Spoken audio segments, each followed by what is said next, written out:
Hello, everyone. Welcome back to Duo Gaming. So this is a special night. Sunday is going to start a new trend. We are going to be doing a game with Game Master Okami. She's a friend of mine. We've been playing this game for a while. The campaign is dubbed as Adventurers Anonymous. And just like we did for our regular game in Jutori, this is a different world, and I'm going to pass it on over to Okami. I'm going to swap us over to that page. She's going to introduce us to our world, and then you'll meet our players. So, without further ado, I'm going to pass it over to Okami. Welcome, everyone, to the first stream for Adventures Anonymous. My name is Okami, and I will be your guide through our world of Novasa. Our merry band found themselves waking up one morning to a note on their pillows telling them to go to a certain place at a certain time on a certain day. As each of our heroes has been collected, they've made and lost new friends, found new and old enemies, and fostered new connections all across the realm. At the beginning, our dear players found themselves in the town of Green Harbor in the Seven Kingdoms. Through a series of events only partially their fault, they found themselves on a quest to investigate a gathering of cultists looking to resurrect an ancient necromancer. A dear friend to the party, Opal Calzala, found himself under a strange influence that they quickly surmised needed to be removed, naming themselves Invictus Sanctum in the process. After many trials and many errors, Opal vanished during a mission to a suspected cultist camp. I promise I'm going to get better at this. Our intrepid band returned back to their base of operations to set out to the greater Alteran Empire, led by the great Emperor Lumen. The party set out to Koldra Village to find out everything they could about the evil necromancer.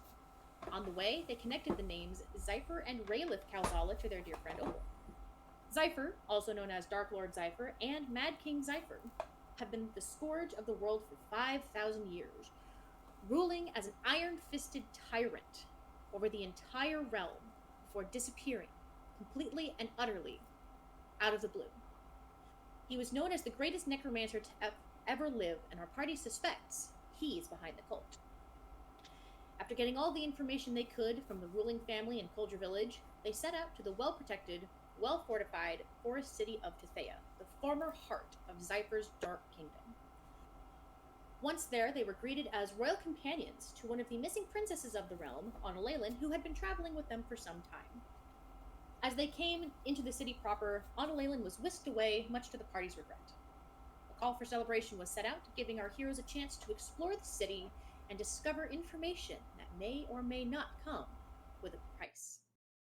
Over the next day, they learned many things and many things about the seemingly idyllic city and many things that they may not wanted to know. At the end of the night, they saw their friend crowned queen, revealed a plot to frame a noble of the land, and made an unexpected new friend and potential ally. They retired to their rooms to prepare for the next leg of their journey, but all was not as it seemed. I'll now turn it over to our wonderful players to introduce themselves. We'll start with the captain of our bunch, Mr. Scratch. Well, Scratch is a small, under 3 foot tall kobold, uh, artificer by class. Um, he is one of the smartest kobolds you'll ever meet, according to him, and enjoys making things out of small items he's stolen or permanently borrowed. He is accompanied by his companion, tiny gelatinous cube named Squish, his homunculus, small articulated dragon named Spark, and his steel defender in the shape of a dragonborn called Salt. And that's Scratch. Next on our roster, we have the first mate. Uh, I am Augie May. So Augie May Aster is a furbog, mid 30s. They're about 7 foot tall. They use they them pronouns. They're from a little down home place called the Shop Collar. for those who don't speak country, that's the Shock Hollow.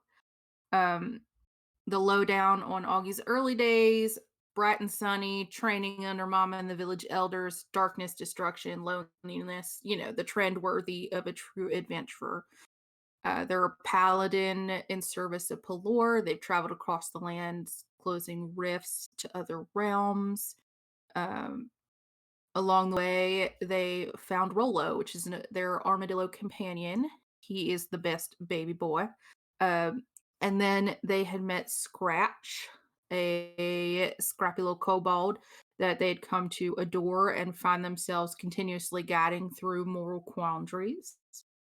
In their pastime, Augie's favorite thing to do is write. They are an author of their own design. They make pop-up books and recently have been delving privately into the world of spicy writing. Next on our list, we have the intrepid ship's doctor taking care of our merry band of misfits. My name is Lachlan. I traveled a lot before I joined the band. I joined at the same time as Augie, using he/they pronouns. I am one of the best doctors from the western part of the continent, and definitely don't have a sadistic prankster streak. I am a cleric of Pan, and I'm also a wizard, and I use those abilities in conjunction to harm and heal in equal measure. And next on our list, we have head of security, Masaru. There. Due to some funny character motivations, I actually play two characters in this campaign. Starting with our lovable Kitsune rogue Masaru, who tends to go under the guise of human most days. And during missions, he goes under the alter ego of Yurei, the shinobi who tends to get the job done no matter the cost. Our other character is a funny cleric artificer known as Magos Dominus Halstrom of the 41st Millennium. How he got to this world he does not know, but he plans to go back to his world to serve the greater Imperium. And rounding out our crew for the night is the new friend and new ally, Rain. Rain has a shady past after being born to the illustrious Farwood family, one of the royal families of Tethea. She was hidden away for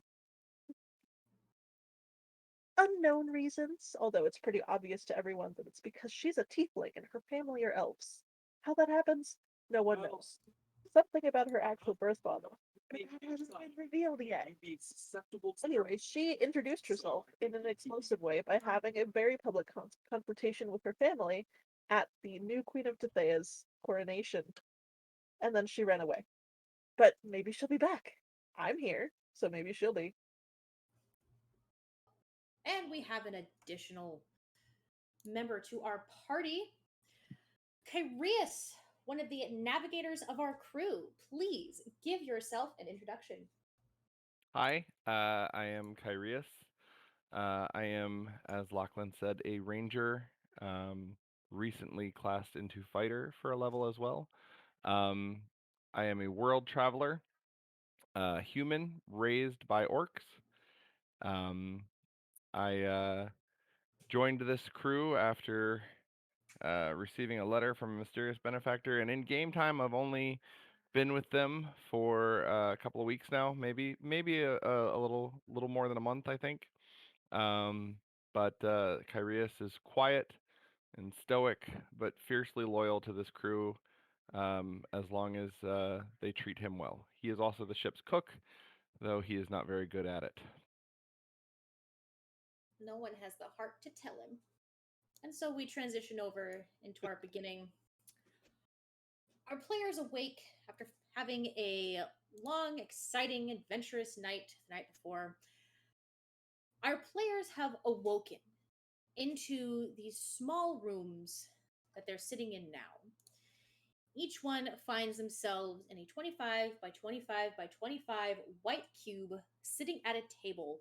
The room they're sitting in is completely white. There appear to be no doors, no windows, nothing at all in these rooms that would denote them as anything other than a box of air. Across from each player, to their knowledge, sits a woman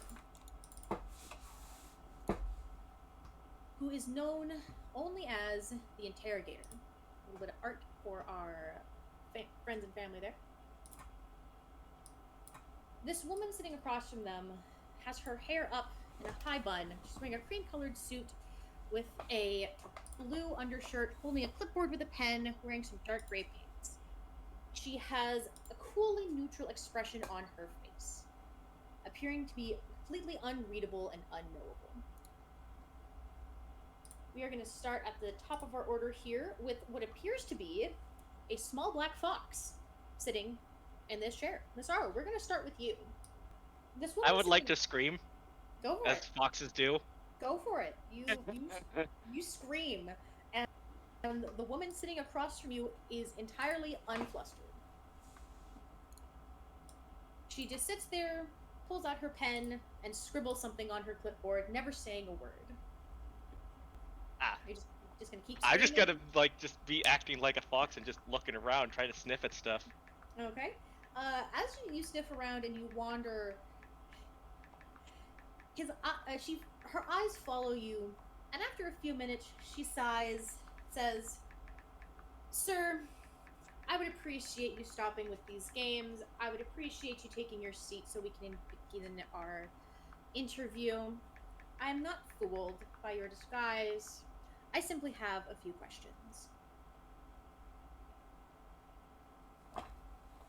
Well, seeing that the jig is up, I will shift to my masked alter ego instead. Okay. She looks across from you, and you can't read her expression as she watches you. Now you see, isn't this just so much easier, so much nicer to talk? I only have a few questions, and if you answer my questions, you can be sent on your way. I don't believe that for 1 second. That is a shame. I assure you I only have a few questions if you'd like to start.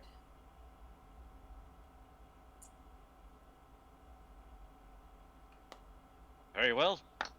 Ask your questions. Can't promise I'll be cooperative. Of course. Although, truly, you have no reason to not be cooperative with me at this time. So, truly, at this point, my main question is, why are you in my city? My master and his crew were invited here. That is why. Invited? And by whom were you invited? Surely you can't be that daft. You know who brought them along. Humor me. The Crown Queen Odin Leyland brought us and the crew. Yes, the Crown Queen, who coincidentally happened to be with you after being missing for several months, conveniently happened to be on your crew, and you happen to come to our forest, and you happen to have her with you, and you happen to discover a plot regarding the corruption of the nobility, and you happen to be connected to the resistance. Not sure about that last, but the rest is absolutely factual. You know what they say? Reality is stranger than fiction.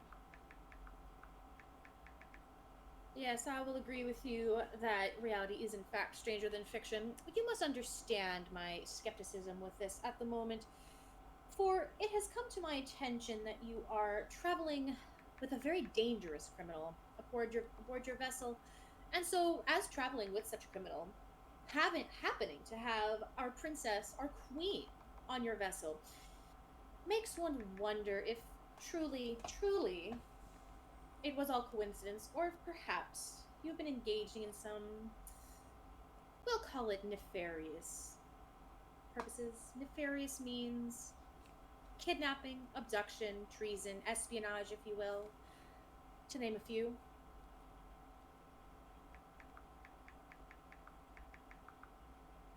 Who would that criminal be? I don't know. I've done a background check. Never known of such criminals. Yes.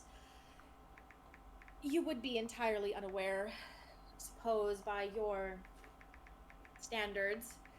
She isn't a criminal, but you must understand, by ours, she is a highly sought after, highly dangerous war criminal. And you willingly waltzed her into our fair city against any better judgment,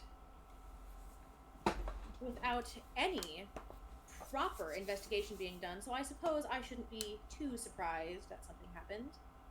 Yes, the war criminal, and she flips a couple pages on her notebook. Tanzanite Calzala. That name ring any bells to you? War criminal? What could she have possibly done? She's been in the Seven Kingdoms for most of her life. As of recently, she's been just burying herself in a bottle. Well, you see, there's this funny little thing about genetics and connections to those of the past. As you see, someone with her history and we'll call it a proclivity for nefarious means, we can never be too careful, and as she is currently the only living relative that we have been able to find for the Mad King, particular means must be taken to ensure no repeats of any previous behavior.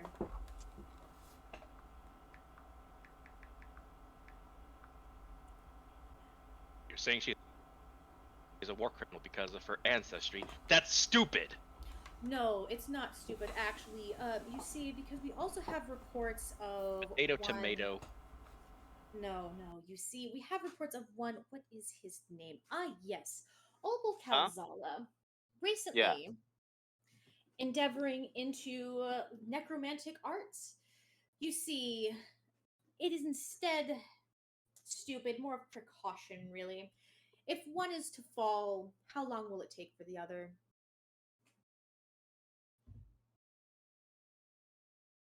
I don't know how you get these informants, but you guys are clearly lacking to know the critical information about Opal. The only But I shouldn't speak more unless you use it against.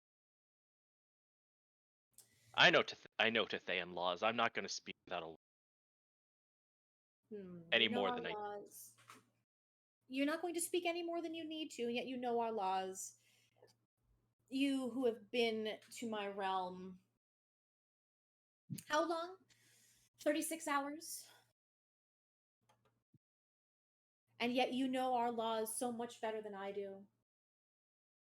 If I you like to know read. What can I say?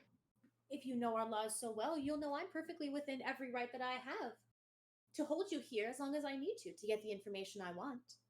You also would know that by our laws, Tanzanite is a war criminal to be held indefinitely until her trial can be held. Would that be an And you, insight or a history check to know that? that would be history, since you're claiming you have studied the laws. Is that all right if I roll that? Please do. Make sure I have the correct character sheet. Yeah, you know enough from what you've studied. Everything she's saying is correct.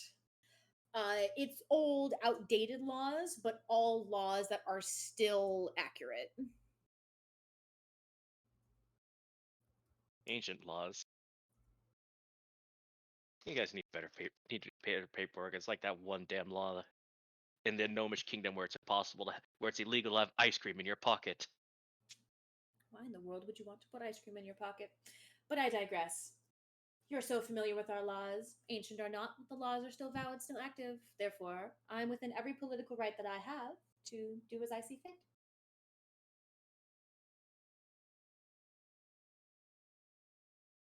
Are there any laws that I might know of that would help me and help me to my advantage? Is this Yurei asking this, or is Yes. this okay? Why in the world would I tell you Oh that? no, wait, no. I mean, as in character. That's what I'm Out of asking. character. Are you asking her or are you asking me? Asking you. Roll me another history. Let's go, roll low, baby. Never mind. That's a good roll. Yeah, roll low, baby. Uh-huh. You would know, actually, there are 3 laws that you could use to your advantage. You were taken in the middle of the night without being formally arrested. Your official charges have not been levied against you, and you have not had the opportunity to confirm if your companions, all of your companions, are alive and well, essentially.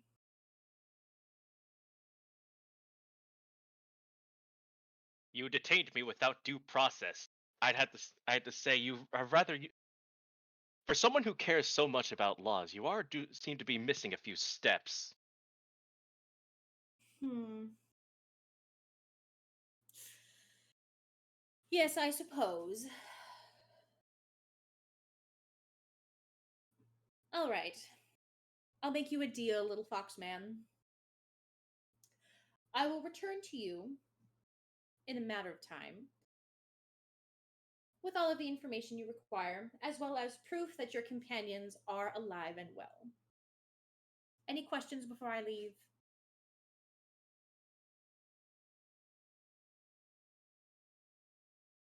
What more do you know about? One more time with that, Yude. What all do you know about me?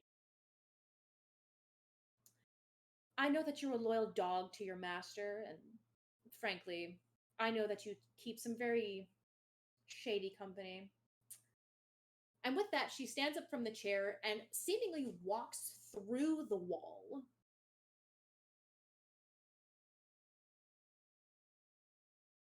I'm going to go up to the wall and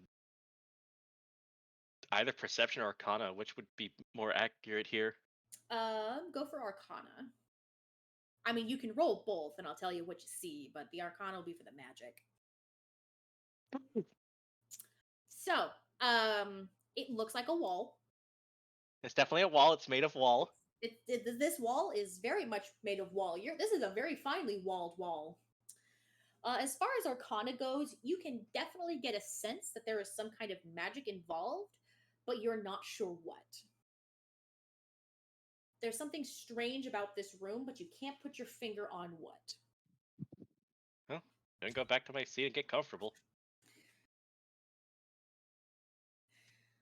All right, and we will head over to our Dr. Lachlan.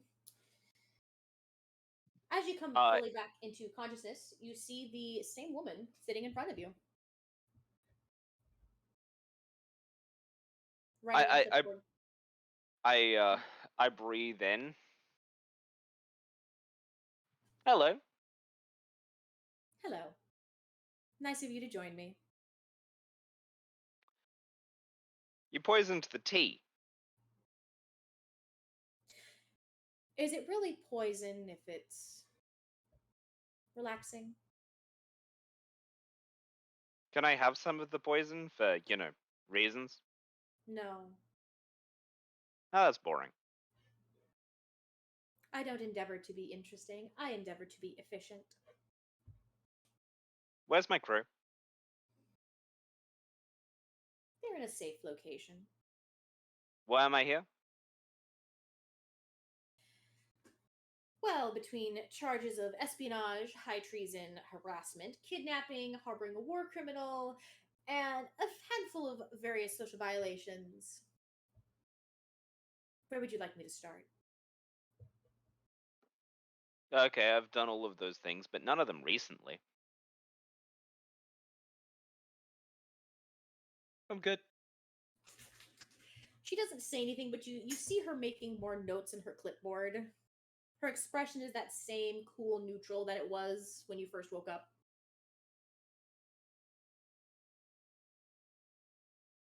If you're here, you clearly want to ask me questions. Oh, yes, I have many questions I need to ask you. Namely, whose idea was it to kidnap the princess? Was it you, or was it the war criminal? She was there before either of us, so neither. And also, she was there of her own free will, and I'm sure that your majesty would tell you as much. Yes, well, you see, Her Majesty is a very busy woman at the moment, and I do believe that the distress and relief of being away from you, merry band of pirates, is probably enough for her to enjoy her honeymoon. Oh, I see. So you kidnap her friends and you don't want to tell her that fact because then she'd deconstruct your organization. Okay. Bold assumption, any deconstruction will be happening, Doctor. Bold assumptions. I didn't catch your name or your title. What can I call you? Mm, You don't have to worry about calling me anything. Okay, Fizzlebutts. Wonderful. So, Fizzlebutts, tell me, we're here because, why? I mean, yeah, you've listed what you said the reason is, but one, uh, I don't know of anyone that would actually count as a war criminal except perhaps, I mean, I won't incriminate anyone. And two, we wouldn't be locked in a, what, pocket dimension for just any reason. Doctor, you don't need to incriminate anyone for being a war criminal. I already have the war criminal that is important to me in my, we'll say, protection. As far as where you are, you already know enough about that. I don't need to give you any more of that information. As far as why you're I already here, know, so oh I've seen it yes, before. correct. We're in the paintings. I'm glad to know that all that schooling you've done didn't go to waste. But as I was saying, Doctor, you don't need to incriminate anyone. I have the one I want. And as far as your little friends, well, I need to keep you here for a certain amount of time. And for right now, it's convenient for me to have you here until I get the information that I want. Who's the war criminal? Well, that would be the drow scum that you brought into my city, Tanzanite. Ah, so you're actually going against a royal order keeping her here. Interesting. No, no, for you see, that royal order is a mistake by Her Majesty. She's allowed those. She is only mortal after all. No, no, I simply chose to amend the royal order, and for her safety and the good of our fair kingdom here, I have attempted to maintain what we have. And your little friend running around causing havoc would incite panic. And I can't have that now, can I? Oh, Yure's gonna love you.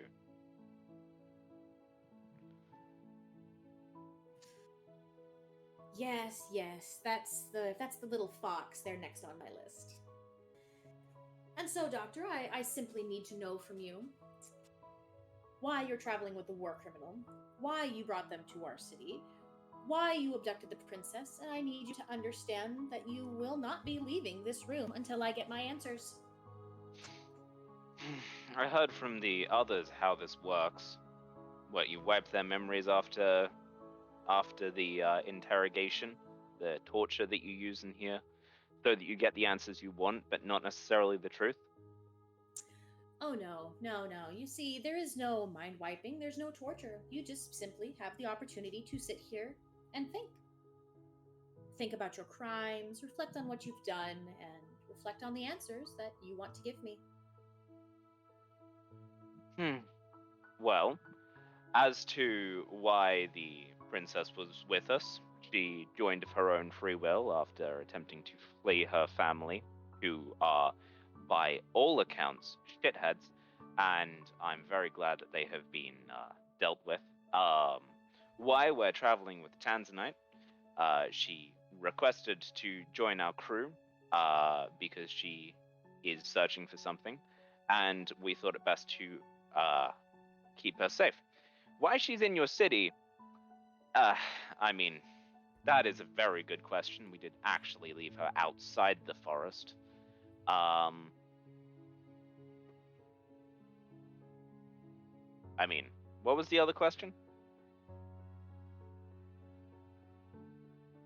That's enough. That's all I need to know. And as far as for what your little friend is looking for, well, I think we both know it's, what is it, her brother? The current necromancer plaguing our city, plaguing our world even. So of course we can't let that happen. So she'll stay right where she is. You're very wrong, but I admire your persistence with your story.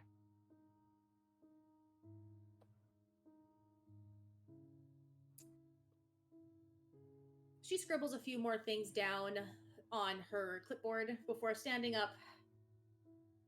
Doctor, if you're not going to give me anything useful, then I think I'm going to have you sit here for a little while to go over your answers again. I will be back soon. When you Please. come, you should have me check out that mole on the neck. It looks bad. She doesn't say anything. She just turns and walks through the wall. I would like to take a moment to check to see if I have any of my belongings.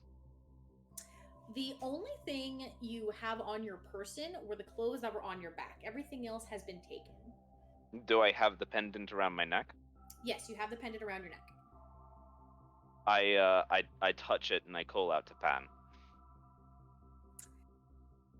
It takes almost a solid minute before you start to hear the winds whispering in your mind.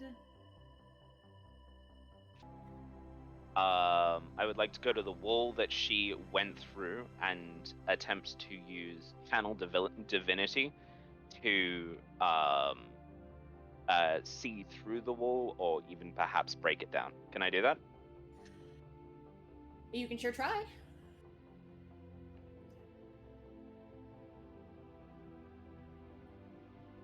What would you like me to roll? Let's see. Go ahead and roll me an Arcana. Okay.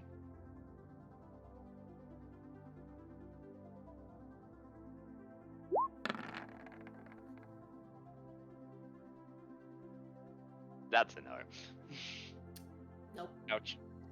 All you see through the wall is swirling mists that grays, blues, browns, greens, colors shifting, but nothing that can tell you anything of what's beyond this wall.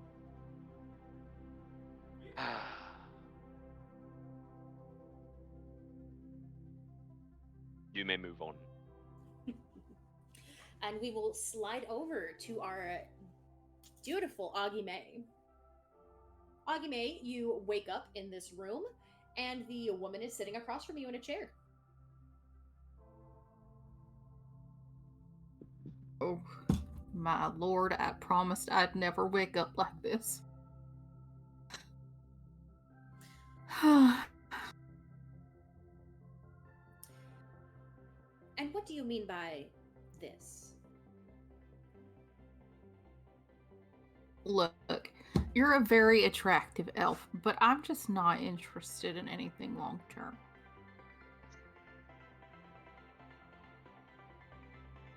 She doesn't say anything. She just writes a little bit on her clipboard, and she goes, "As flattered as I am for the attention, you must understand I've only put strict business between us. Flattery will not work on me, so whatever you're trying to do, I would suggest we move on." What am I trying to... Wait, do I have Rolo? No, you don't.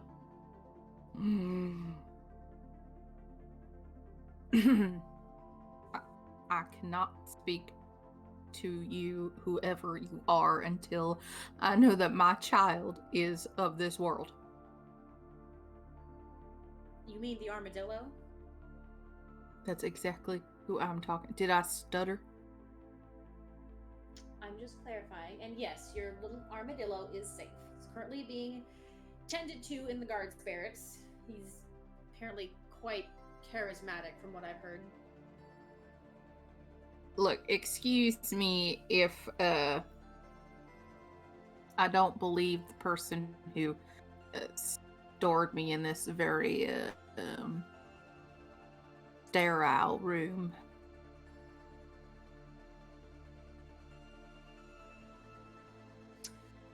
I can understand why you wouldn't believe me. However, you have to understand that your little group, your little renegade band, hasn't given me much reason to believe you either for any of the purposes you've told me you've come to my city for. No offense, lady, man of non-gendered origin. Do you have a preference? She, her pronouns will suffice. Okay. I am not the one for you to ask any of the hard questions. I simply don't have the aptitude.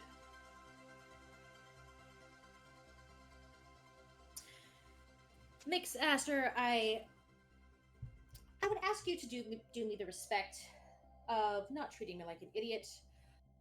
Between you, me, and the lovely walls here, we all know that your little group here is, I will admit, quite devious in the plots that they've concocted. I must say, I am rather impressed. High treason, kidnapping, harboring a war criminal, various other social violations, even harassment for one of them. I must say, High treason. How can I commit high treason to a place that I don't belong? Well, you see, the treason comes in many forms. Namely, with this one, we'll be bringing in a war criminal to our fair city, as well as kidnapping and creating emotional distress for our fair queen. Okay, well, technically, I did not bring a war criminal into your city.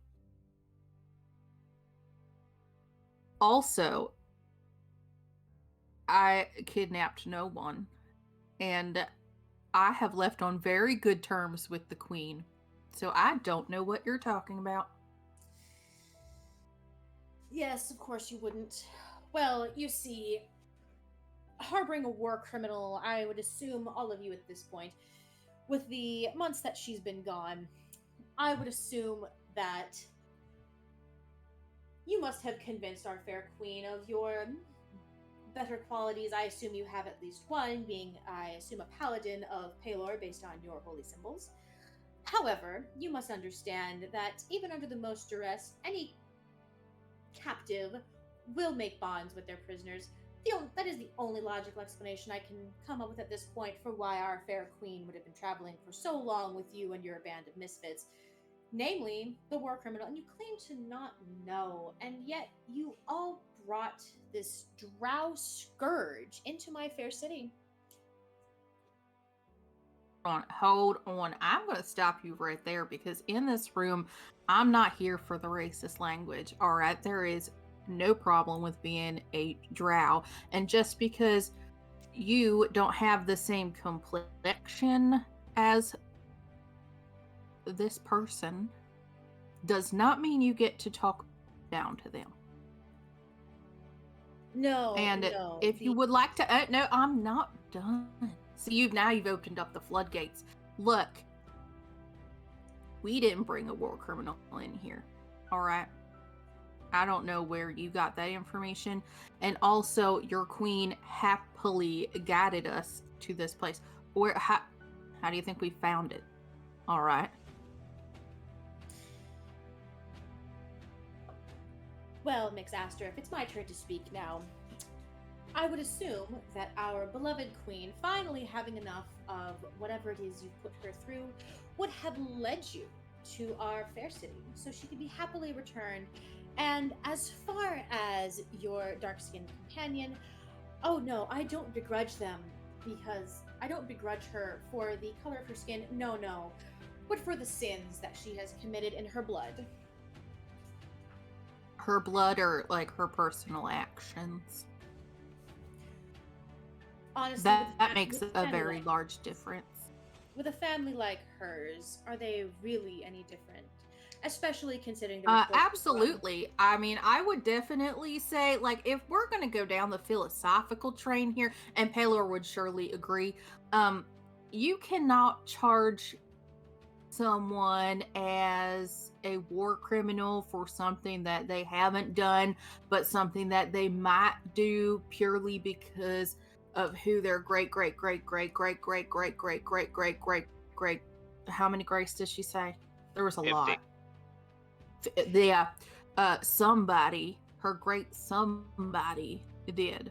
Okay, that's a stretch, and I don't know what your job is, but obviously you really don't have the Queen's best interest in mind, because we were her guests of honor at that celebration, and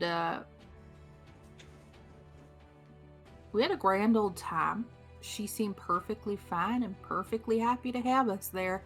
And I do recall her spending a lot of time with us and not a lot of time with y'all. So again, I think this is bogus. I do. Am I being punked? That's a game we used to play in the shock collar. You would just prank somebody, but it would be like the big elaborate thing. No one would get hurt. Don't tell Mr. Lachlan. That's just how I feel that this is a joke. I think you're a joke. You are more than welcome to think anything you like about me. However, what you must understand is no. While she was originally going to be arrested for the crimes of her, flips a page in the notebook, great grandmother and great granduncle. How can you do that? She didn't even do anything. No, but her brother has, my dear. That's abuse of privilege. What you don't understand is the laws we have inside Tethea. They're different than the laws in the rest of the Greater Empire.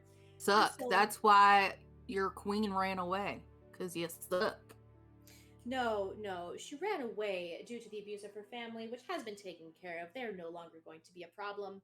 That was my first assignment. No, you see, my dear, your little friend has problems. Her brother, as I'm sure you're very well aware, has taken to committing some very nasty crimes. And so, for the safety of my people and the realm... That's not her brother. How dare you speak ill of him? Is there a personal connection there that I sense? Someone a little too close to the fire? No. No. Are you sure? So if I was to tell you that should we capture the renegade criminal Opal, he will be tried in the highest court of Tethean law and most likely executed, you wouldn't have any real connections to that? No real concerns?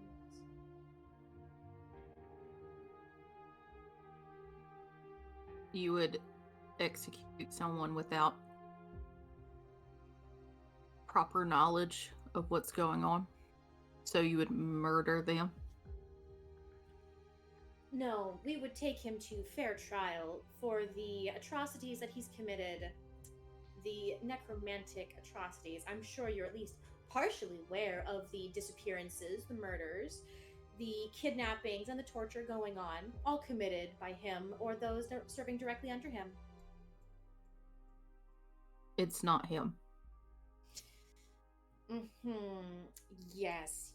A classic defense. It's not him. It couldn't have been him. Right. Yes. Heard it 1,000 times. You're not playing with all the facts here. And I don't have them either, but it's not him. No, it couldn't possibly be. And so, what you don't understand, Mix Aster, is we are holding Tanzanite, not for the crimes of Zypher or Raylith. No, for the crimes of her brother. Because, as this is shown, at any time, one could commit these horrible atrocities. And we've already had one renegade necromancer. We can't have two now, can we? Can I lunge at her across the desk? Go for it. Yeah. Like, trying to get her shirt collar. Oh, yeah. Absolutely. Go for it. What would you like? Let's do an unarmed attack.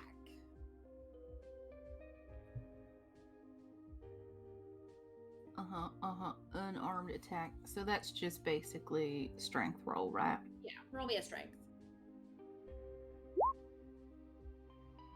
Yeah. You grab her by her collar, and she seems completely unfazed. Look, madam.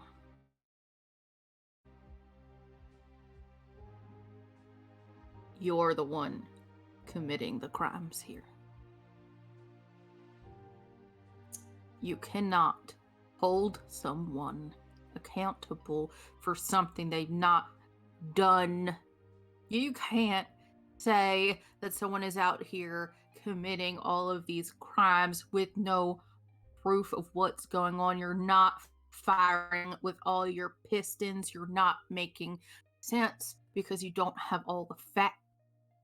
But you think you do, and you think you have the power, and you don't have any of it, and that makes you feel small, so you compensate by putting us in all of these rooms and doing psychological interrogations and telling us about Tanzanite and what you're going to do to Mr. Opal, but you have nothing. And you can sit here with the stone look on your face and not react to me, and that's fine. Because I have more answers than you. Are you quite finished? I don't have to be. Frankly, I could do this all day. 1, 2, 3, 4, 5, 6. You are more than 8, welcome to 9, keep this 10, up. 11, However, 12, what you 13, fail to 14. understand is I am perfectly within my rights by the laws of my kingdom that I follow to detain a criminal for the reasons that I see fit.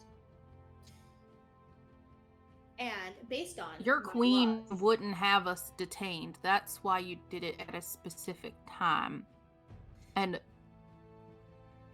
like I said, I'm not the bread and butter of our group, so forgive me for my lack of decorum and my lack of knowledge of your ways, but it doesn't seem like you have more power than her. So this shady underdealing is quite interesting.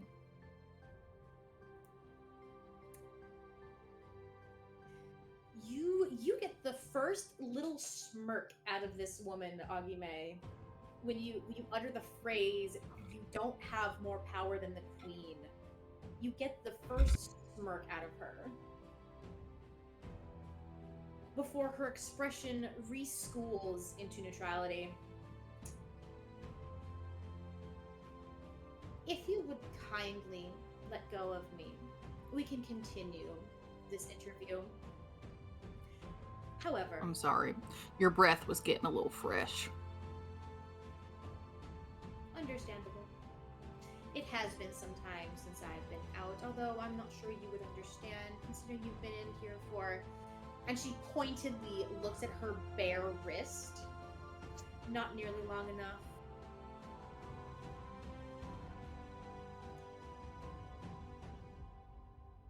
If you could please let me go, I'm going to have to let you sit here for a while so you can reconsider the answers you've given me so we can better communicate in the future. Did I tell you a lie? You see, you're not giving me the answers that I want for the questions I've asked. And Answered all of your questions. you've answered my questions, but in very unsatisfactory ways. So I'm going to have you sit here for a little while longer. Had her pinned in 2 words. Keeps us here until we tell her what she wants to know. Would rather not. Then tell me what I want to know, and you can leave. It's that easy. If I tell you what you want to know. If I give you what you want to hear, not the truth, but what you want to hear, that's when I get to go. Oh no, what you're going to tell me is the truth. You just have to make sure it's the correct truth, and then yes, you will be set free outside the forest boundaries. Your items will be returned to you, and your little armadillo will be returned to you completely unharmed, most likely well fed. Well, you can't be all that powerful if you can't even use the correct techniques to get what you want. So, is that funny? Oh, yes. It's very funny because you don't even understand the level of power that I have in this realm. Oh, you're absolutely correct. Again, you had to wait till the queen left, so.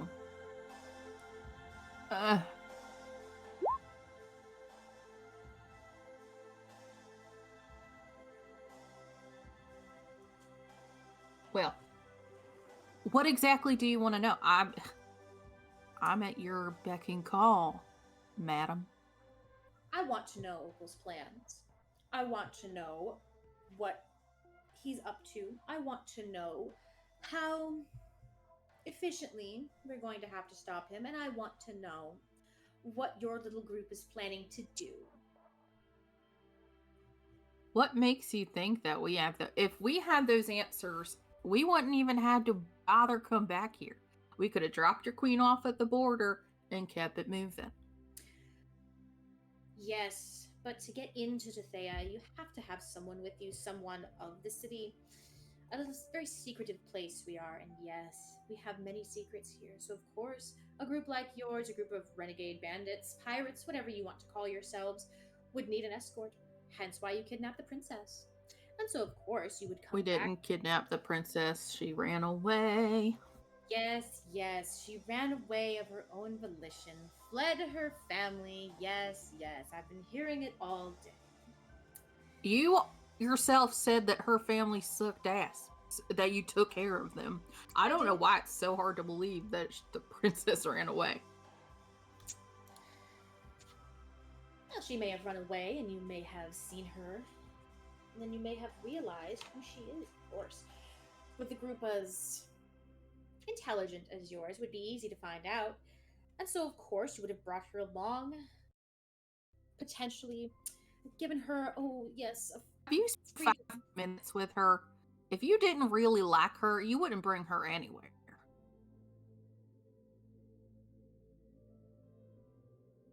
Well, you see, it's not my job to like the queen or not like the queen. My job is to keep the safety of our realm. Sounds treasonous to me. You would think so, but I assure you my job is far from treasonous. I do what I need to do to maintain the status quo of our realm and maintain the safety of my people. Look, here's what I got. We don't know what Opal's plan is. Probably to not be related to some great grand uncle that does bad shit. I would only assume though. Don't know where Opal is. That's why we're not there to help our comrade. because they're not a bad person and they haven't done bad things. And our plan, well, we're an adventuring crew. We work with whoever pays us. And so that's what we're doing. Yeah. And who's paying you now for your services? I think we're on a hiatus. Just popping over here to say hello, goodbye to the queen, do the good deed of bringing her back. And then we pick up jobs along the way. I know you must not understand the seedy life that is the adventuring, staying at shitty inns, looking at job boards, hopping from guild to guild, paying dues, getting cuts, sleeping on a ship with a bunch of very stinky individuals who do not understand the power of a good shower. But that's what we do. It's not interesting, it's not glamorous, and it's not illegal. All right. Well, we're going to have to pick this up in a little bit. I have my next interview to go to. If you could please let me go. But we were just getting to know each other. I already know enough about you, and you don't need to know anything about me. All right. Well, if you want anything else, I really can't help you unless I have my emotional support armadillo. I'll see what I can do about the armadillo. I bet you will. So do you let her go? You're Yeah. still holding her, by the way. Oh, for sure. Okay. You let her go. She stands up, adjusts her jacket, smooths everything out, and she walks off through the wall. What a fucking bitch. Hey, Okami, did you say that everyone was waking up as she came in, or? No, you all wake up, and she's sitting across from you. Okay, so Scratch did hear my message. You have no idea. You don't know who's been interviewed and who hasn't. Okay. He sent a magical message. Or they, yeah. They. Yeah, they. Would I have gotten the message? You would have, yes. And would I have been able to send my message back? Yes. Okay. Alright, Scratch. You wake up, and there is a woman sitting across from you. Ah! Who are you? My name isn't important, Captain. But we have some things to discuss. I don't know why. No. I suppose a follower of Colonel Mac wouldn't know too much about why I would need you here. However, I am more than happy to enlighten you about the various crimes you and your little ragtag band have been committing. Oh, this is Scratch don't know nothing about no crimes. Please, Captain, please don't insult my intelligence. We both know you're smarter than this.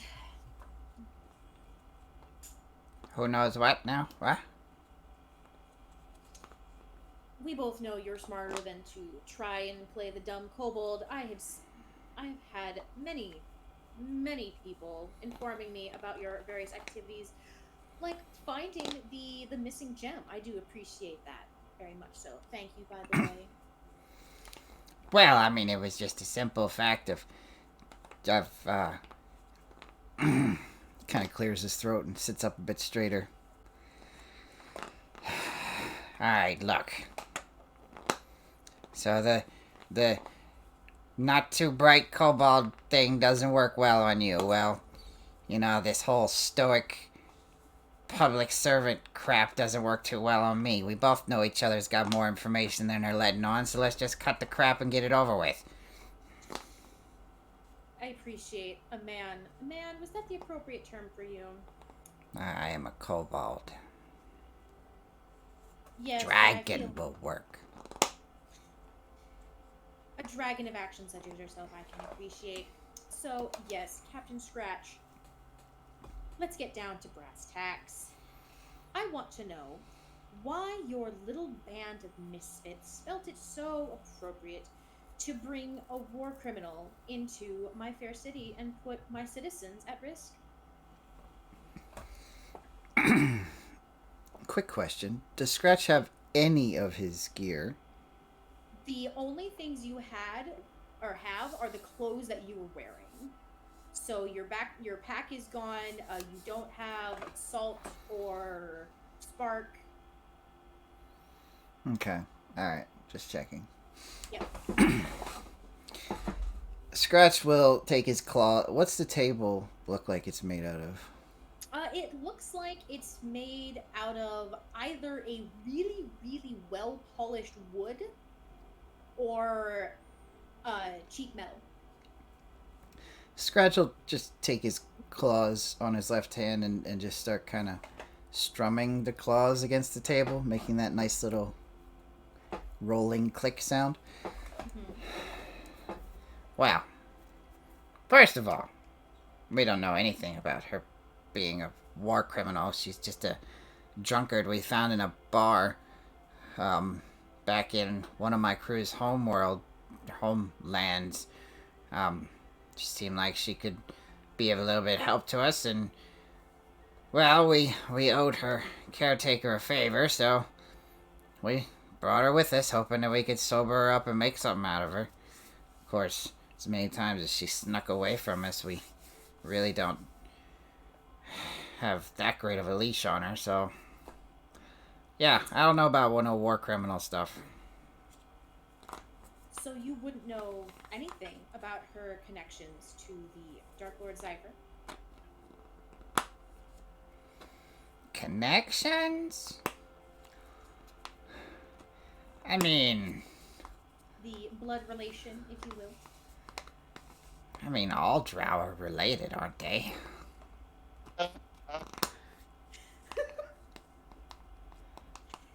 I wouldn't know, Captain Scratch. I'm not that familiar with drow heritage. All kobolds are related, you know. I'll have to remember that for future use.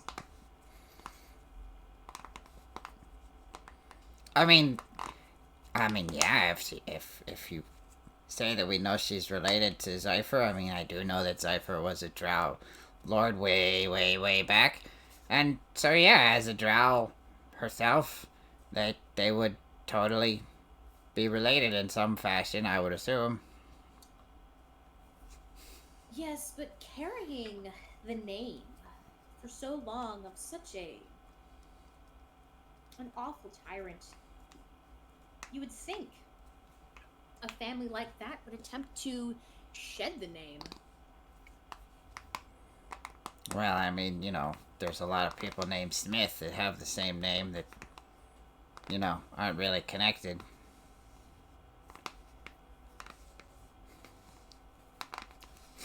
I suppose. However, Captain, I'm hoping you'll be a little more cooperative with me than some of your... We'll call them your companions for the moment. Companions, crew, whatever you want to call them. I've been completely cooperative so far. You have, and I do appreciate it. However, the information you're giving me just doesn't quite seem to match the narrative I've been given. You see, you've brought this criminal to my fair city. You kidnapped my queen. And now, you and yours appear to be under the, why, rather incredible delusion that I'm just going to let you go. Well, for one, I'd like to make one thing completely clear. I kidnapped no one. This group came to the boat in the middle of the forest where I was living, and all of a sudden just flew the thing up into the air. And I don't like heights, but, use a nice, you get an opportunity, you gotta take it. So technically, your queen kidnapped me. So I would like to file a grievance, and I expect some kind of monetary payment for the ruling family's misdeeds against kobolds. Yes. Of course. However, you see, just like your little crew, I don't believe you, Captain. I have no reason to believe you.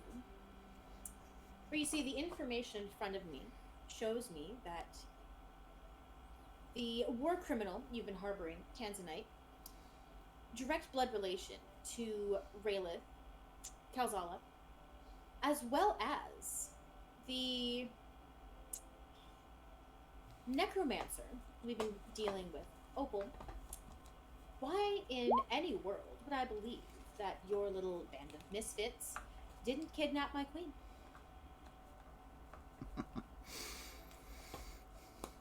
Well, whatever you're reading, you must have got it in the fiction section. Have you talked to Ornale? I wouldn't think to bother Her Majesty on her honeymoon. Her and His Majesty seem so busy. Uh-huh. Sure.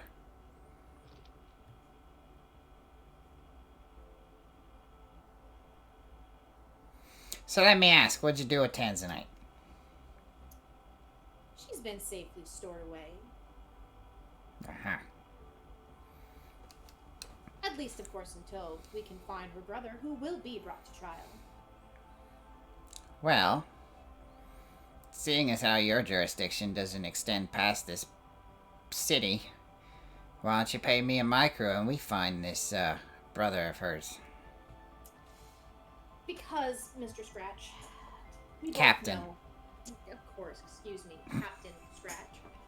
It's Captain Scratch Sparrow to you. We both know that your little merry band is already searching for him, and we both know that if you do manage to find him before my group does, you will not be bringing him back to me, as I have been informed of your personal connection, we'll call it.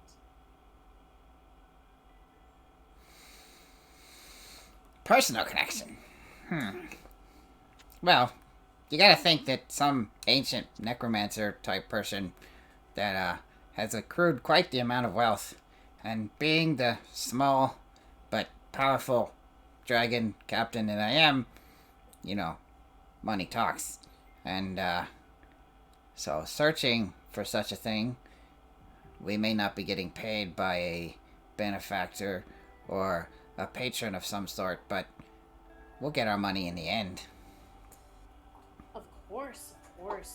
And how, Captain, if I did opt to pay your crew quite handsomely out of the royal coffers for the return of this evil necromancer, then how would I be able to guarantee you bring him back to me to face trial? Well, if he does face trial, you're just gonna kill him anyway. Unless somehow he can prove his innocence of the countless crimes that we have documentation of him committing, yes, he will be executed. I'd like to make an insight check on that statement. Go for it. And for the hell of it, I'm going to focus and flash of genius it, Okay. making it an 18. Yeah, you absolutely. She is telling the truth. He's going to be executed, and they have documentation of crimes that apparently he has committed. So, again, not insulting each other's intelligence. I wouldn't dream of it, Captain. You know that he's gonna be executed. I know he's gonna be executed. So what's the difference in us doing the job or you doing the job? If we do it, there's no question that your town have had a fair trial system. No one can say that it was rigged. No one can say that you guys were unfair. But what you can do is say that you were a part of the vanquishing of the great dark necromancer that was plaguing your lands. All for a measly fee. Because, Captain, I have gathered some information about at least one of your crew having a personal connection to this particular individual, and frankly, I don't trust that he'll actually make it back to my city, dead or alive. Well, we usually don't bring the dead bodies back with us. And what proof would you be able to bring me that he is dead? Would you bring me his head? Well, the last person that I killed kind of was melted into a puddle of greenish gray goo. I could bring you a bottle of that. No. You see, Captain, for me to even consider that idea, I would need evidence, hard proof, as I'm sure you understand, that you will bring me his head. In a bag, on a pike, what have you. But his head, severed from his body, that I could then use to present to my fair queen, my kingdom, to show that the scourge that has plagued our people for so long is dead.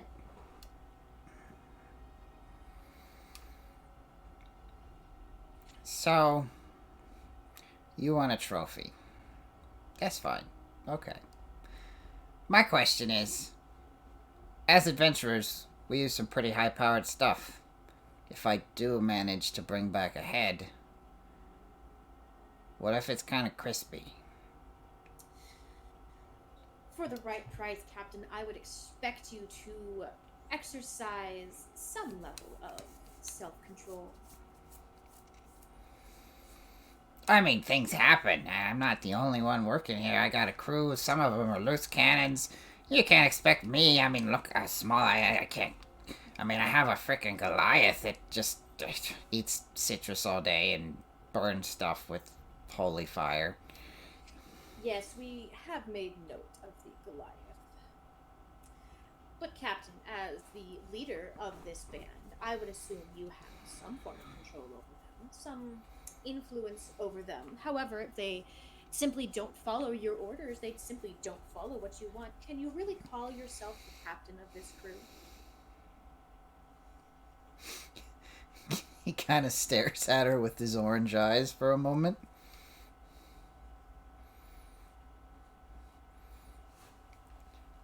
Please, give me just a quick moment to say a prayer. If you would. Of course. He kind of dips his head down and lays both paws on the table.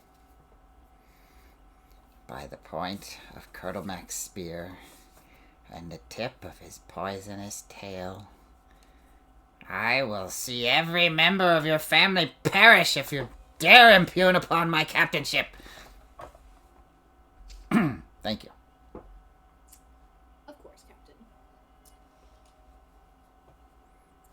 You see, however, I am not the one impugning on anything.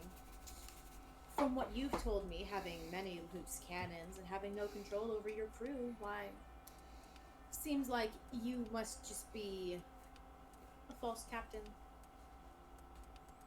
And therefore, having no control over your own crew, how can I trust you to do what I want? And so, Captain, therefore, unfortunately, I just can't trust this mission to you and yours. And so I have to have it taken. I have to have it handled by my own crew, if you will.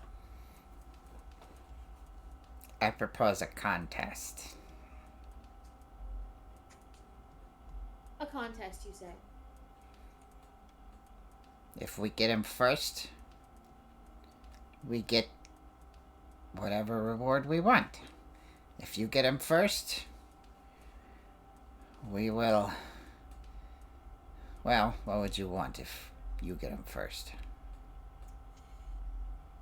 Captain, if I get him first, you won't have to worry about what I want. I'll already have it.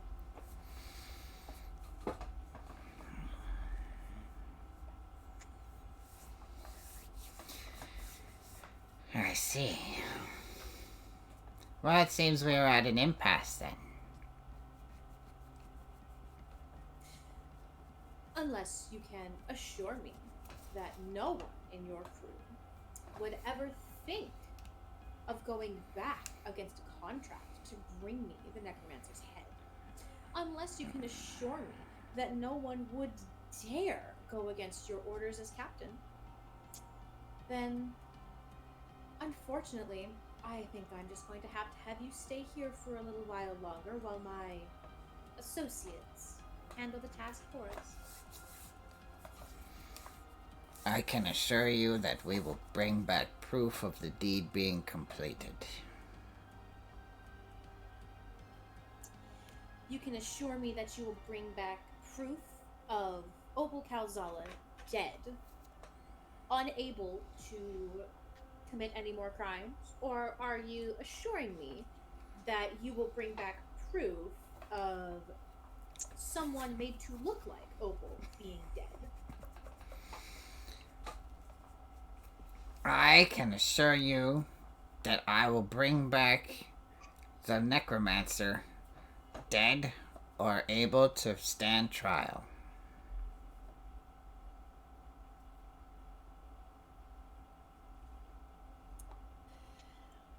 And she just kind of looks at you.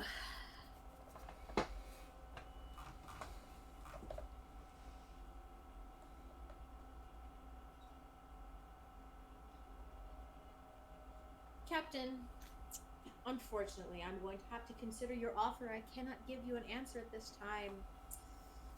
For you see, I have many avenues I need to explore, and while your offer is tempting, I can't, in good conscience, at this time, accept it outright. As you see, I have had many, many offers from many groups looking for a bounty that has been placed on his head.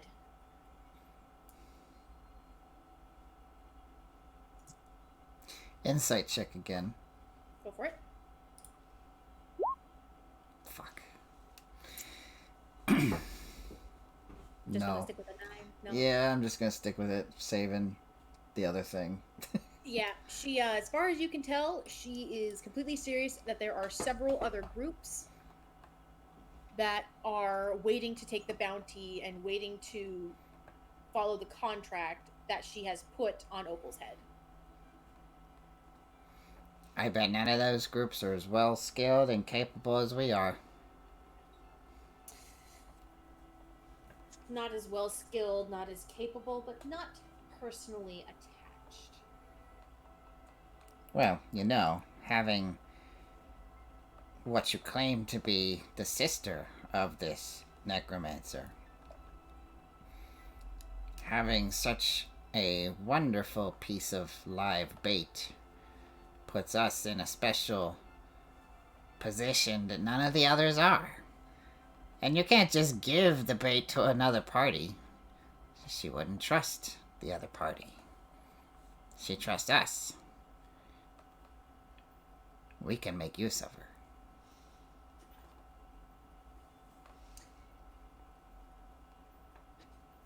Roll me perception real quick, Scratch. Perception? Okay. That I will use. Gonna use a flash of genius on that? Yep, that one I'll use.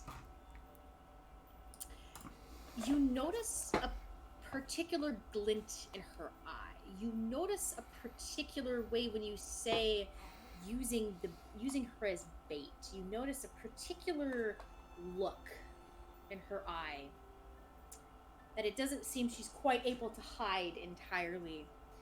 And you can tell that this idea intrigues her.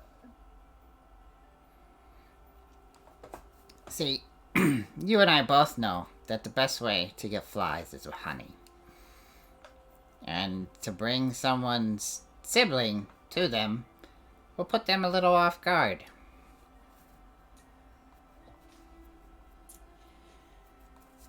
And if I did let you leave with my prisoner, what is to say that she won't join him immediately? Then we would have two all-powerful necromancers running around, and I can't possibly allow that, now can I? If we had her in our custody, why would we let her join him? I mean, we are more than a match for such things. Yes, more than a match.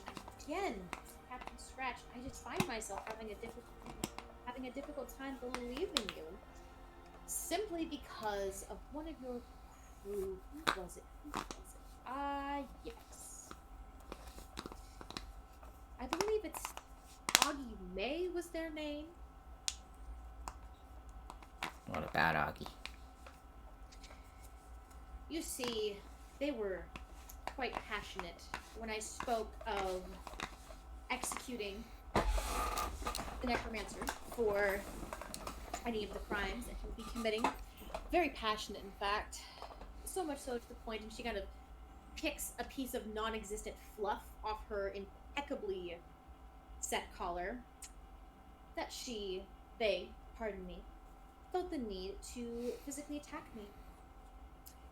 And so, Captain, for all of your plans, all of your thinking, I can't help but wonder what Augie May would do to stop you. Augie May is my most loyal crewmate. She is a paladin and believes that all life is sacred. Foolishly, I might add. There are times when death is necessary. So, don't fault the large furbog with the large heart. If I have to, I'll just make sure she's not with us when the deed is done.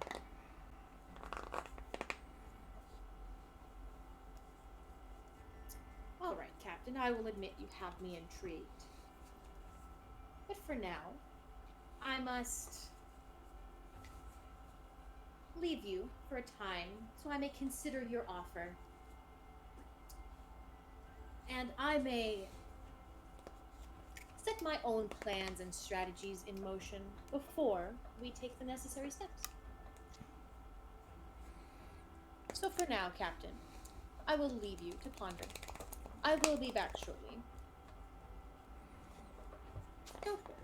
And with that, she stands up, turns around, and walks through the wall. Scratch just kind of growls, digs his claws into the table, and just leaves, well, if capable of, would leave 6 nice big gashes in the surface. Yeah, you're able to. It's pretty cheap metal, and it screeches in unholy metal ripping, shredding, tearing sound under your claws. Do any of us hear that? No. None None of you hear anything. Can I? Yeah. Scratch will kind of tip his head back and give out what could only be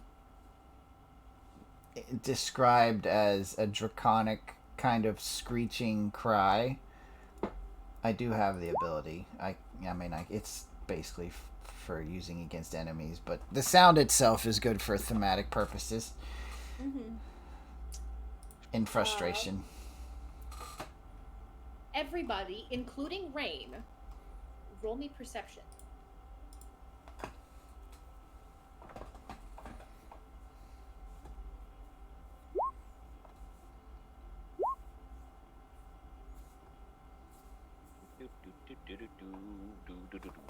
I rolled worse than my pass. Everything you roll is worse than your passive. Don't worry. I mean, when you have a passive of 26. Am I able to write on the walls, Molly? Sorry, Akami. You can sure try. I'm attempting to. Let's see. Yeah, you're able to write on the walls just fine. I'm gonna be like writing a medical dissertation on the danger of moles.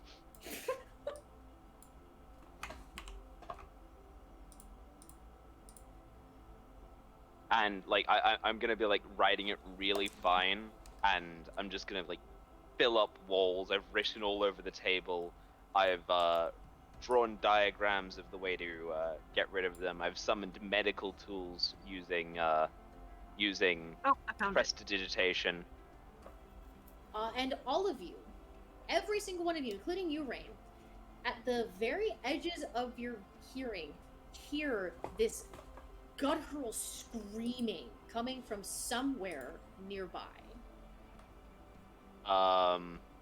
Do I recognize it? I have heard Scratch scream in combat before. No, this is an entirely different scream. You can't quite hear it enough to make out what it is, but you hear something. Just for clarification, with everybody else, they woke up and this person was already there, and I haven't been interviewed yet. So do I hear anything, or am I still sleeping? You are the only... You still hear it, and it's what wakes you up. I'm going to call on my on the powers of my chaos god, and I'm gonna boom my voice 3 times louder. Can you hear me? Are you there? And once again, all at just the very edges of your hearing, you hear a whisper on the wind, but none of you can make out what it's saying. I'm gonna use sending again, and I'm gonna attempt to contact our captain again. Are you there? Can you hear me? Has she come to you yet? Do you know anything? Yeah, she's been here. Trying to get us out of here as soon as possible. Don't know if it worked or not.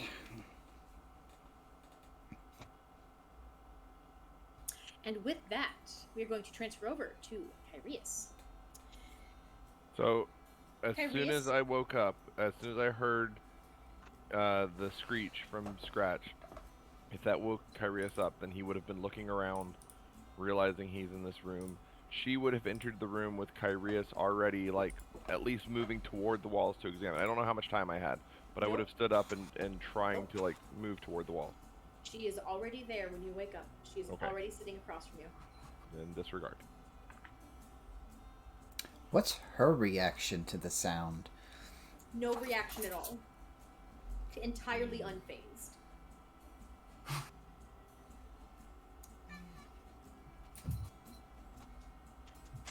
So just so I'm clear, I am woken up from the sound of the screech, but when I wake up, she's already sitting across from me. Correct. Got it. That makes sense. She left the room before Scratch made that sound, so... Or she's somehow in multiple places at once. That's possible, too. Simulacrum bullshit. Images. Major images.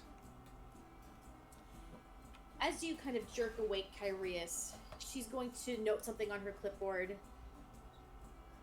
Bad dreams. After a moment of confusion, looking around to see where he is, Kyrius just steadies a level look at her, doesn't respond. Going to play the silence game. Yes, yes. I'm very familiar with this game. I can sit here just as long as you can, Mr. Kyrius.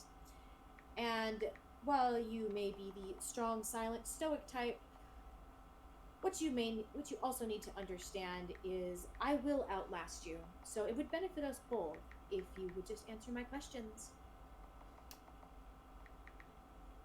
Ask.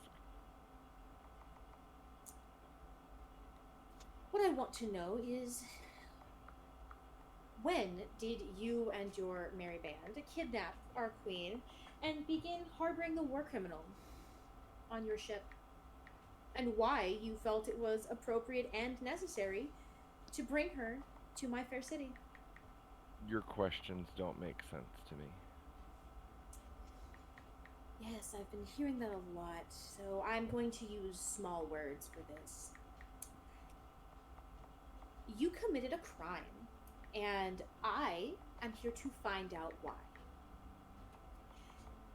Your Wait, friend, you're- Tanzanite, is a criminal, a very bad person who has done very bad things.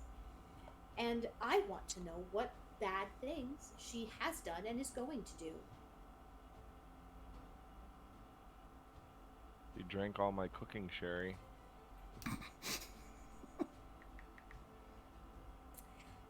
Yes, we have established that she's an alcoholic. Does not surprise me, given the family lineage.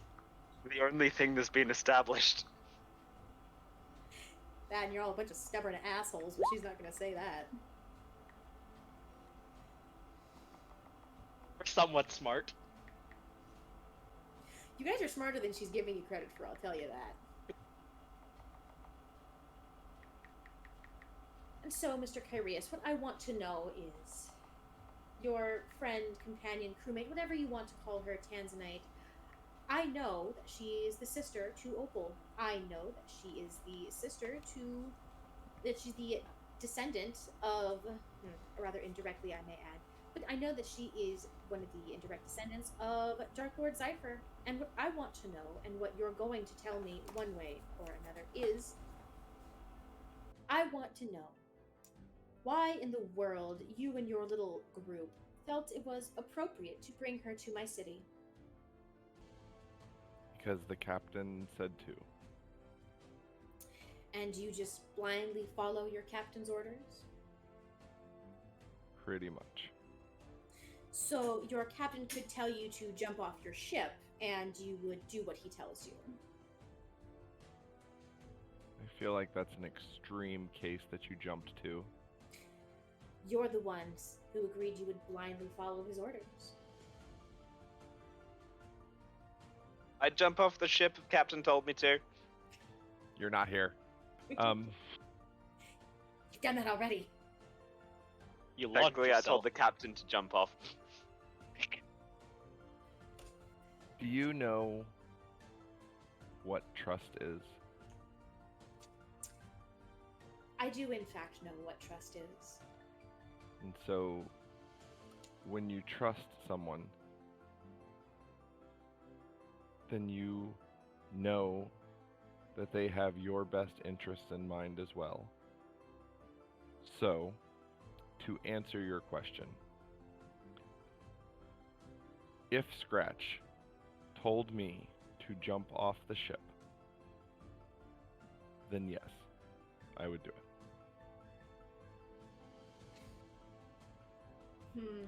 A good little guard dog, are you? Yes, well, you see, Mr. Kyrius, has your captain told you to not answer my questions? No. Then I would appreciate if you would just tell me what you and your little band is doing here. This is going to be a little awkward for you because I spend a lot of time in my room, in the kitchen, and in the training room. They don't share with me, by my own fault, I'll admit, a lot of their inner plans. They tell me where to go, I go. They tell me where to be, I'm there. So, I don't think I am the one that has the information you're looking for. I only even just met Tanzanite a few days before we got here.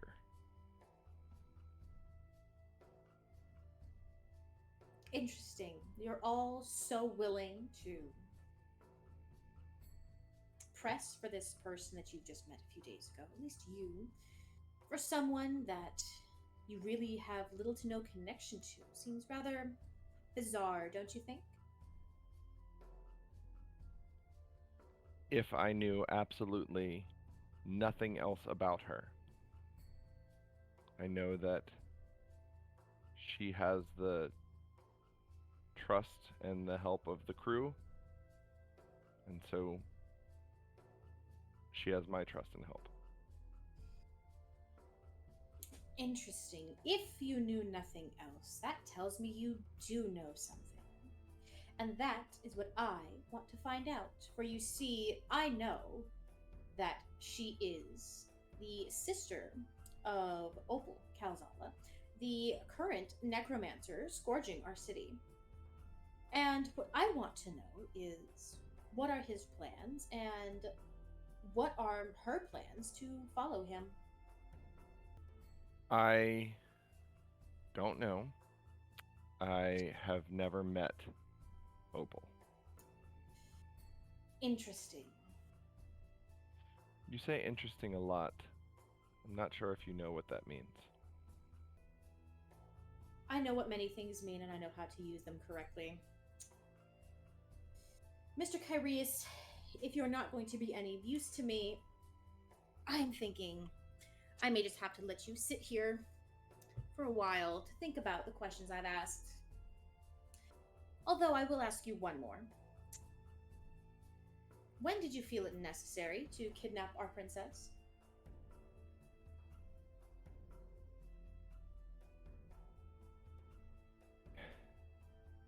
When I said earlier your questions don't make sense, it's because you're implying things that did not happen. She was never kidnapped.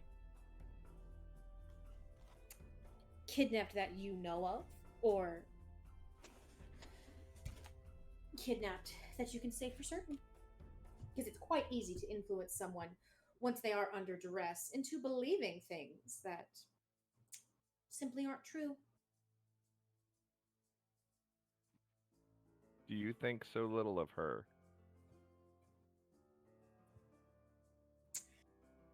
I think exactly what I need to know. And my opinion on our illustrious queen is currently none of your business. Nor is it important to the conversation at hand. I've only known her for a short amount of time, but I think she's stronger than you give her credit for. Interesting. The blind trust of Captain's dog. I believe, Mr. Kyrius, you would believe anything that Scratch would tell you, because you do simply trust him so thoroughly. And so if Scratch was to tell you, why yes, Anna Leyland came here willingly, you would believe Scratch over Anna Leyland. And that's why at this moment, Mr. Kyrius, I'm having difficulty believing you, because you will tell me whatever your captain wants you to tell me. Arius just stares back. You don't talk much, do you? Continues staring. No expression on his face.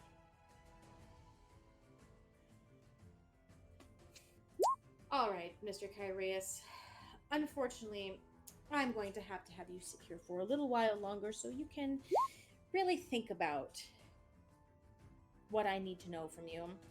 I will be back eventually to speak with you further, but for now, I will leave you to your solitude. And with that, she stands up, pushes away, and walks out through the wall. And with that, then, Kyrius will immediately jump up and begin examining all of the walls, not just the one she walked through, to find anything if he can. Roll me Perception and Arcana. Perception and Arcana? Yes, sir. I really want her when she walks back through my wall to just be just get the text print directly onto her skin.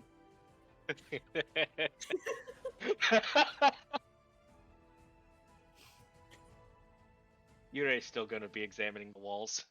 Okay. I'm going to roll an investigation. Hang on. Oh. I gotta get Kyrius' perception. My bad. Oh, it's an 18, and then the Arcana was a 6. Okay. There it is. It took a second to pop in on my side. Yes. So, as far as Arcana goes, you do not sense anything You have no idea how she got out through a solid wall. This is a very wall-shaped wall. It's the walliest wall that ever It is. walled. It is the walliest wall. It's It's a because very. she's Wallace the Thruce. This is Wallace, and if there was a door, it would be named Gromit. And as far as perception goes, no, you don't see anything either. Since it has now been a while, we are actually going to transition over for a little bit into our lovely Rain and her adventures, as she has been enjoying the delightful city of Tithea.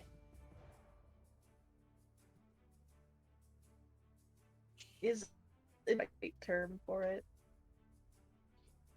I mean, you got to watch your family fall into complete disgrace. I did eat too fast, apparently. True, it is entertaining, but the city itself is eh. Yeah, fair. Rain, after your dramatic departure from the party, breaking 2 stained glass windows on your way out, where would you have gone and what would you have done? Give a brief synopsis to our audience. We stuck around to watch. Just outside the windows. That is the glory of having a flying magic broom. So I can just, lurk. No one really looks up.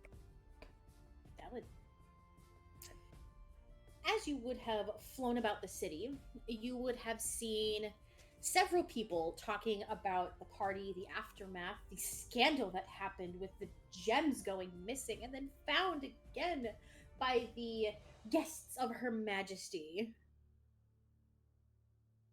And you would have heard more gossip about who's sleeping with whom, who's having an affair, prices going up, several couples in love, and if you had flown over the Shadow District, you would have noticed several people milling about, seeming bothered by something. It's And boring. you also would have noticed, as you circled over, this is the map of Tithea for our lovely viewers, created by our very own Dr. Lachlan. Thank you very much. Rain, as you would have flown over again, you would have noticed a group of guards exiting the quarters, the guest quarters, from where you would have seen the people, at least those you assume, the party, where you would have known that the guest quarters for the royal guests to be. You see a group of guards heading out, all carrying what appear to be paintings. Exactly how to pique my curiosity. Right, so are you gonna get closer? You're gonna swoop in, just kind of hover and observe? Yeah, pretty much. Just All like right. directly over them. Like I said, no one looks up, and the broom doesn't make any noise. So Valid. And you see the woman in charge is a blonde-haired elf with her hair pulled up in a very high bun, wearing a cream-colored suit jacket with dark pants. She has a blue shirt and she's carrying a clipboard with a pen with a distinct blue jewel on it. And you see that she is guiding and pointing and directing everyone back to what you know is the guard barracks. fun. I'm gonna follow. All right. They go into the guard barracks, and as you hover over, you can't see through the roof.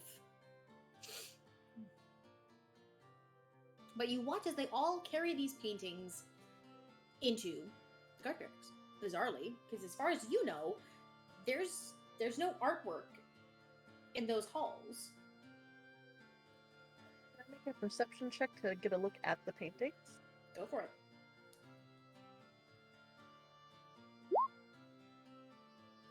Oh. Nope.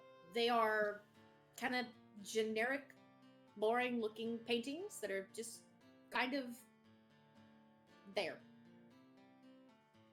Okay. There's nothing special about them. Even the frames are just kind of wood. The woman holds your attention more than the paintings do because she stands out to you. because her clothing is weird. Everyone else of official capacity you've seen typically wears robes, but she's in a suit, like a three-piece outfit with matching shoes, and like everything is cleanly manicured, and just very neat and tidy. Every hair is in its proper place. And if she's directing the guards without a single say-so otherwise, then she's obviously someone important, so she should be wearing something floofy. Mm-hmm. Well, if they're going into the guard barracks, I'm actually going to go back and investigate the guest rooms. See what's going on. All right. So you head Brutus down. didn't get taken, did he? Yeah, I did. Okay. He's just being held in the same area that Rolo is. Okay. They're trying to figure out how to make him stop talking. I heard no one dispels magic. They know dispel magic, but Work on So far- awakening. peanut butter has been the most effective so far.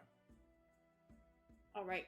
So, Rain, as you land, you notice that the door is left wide open, Red flag number 1.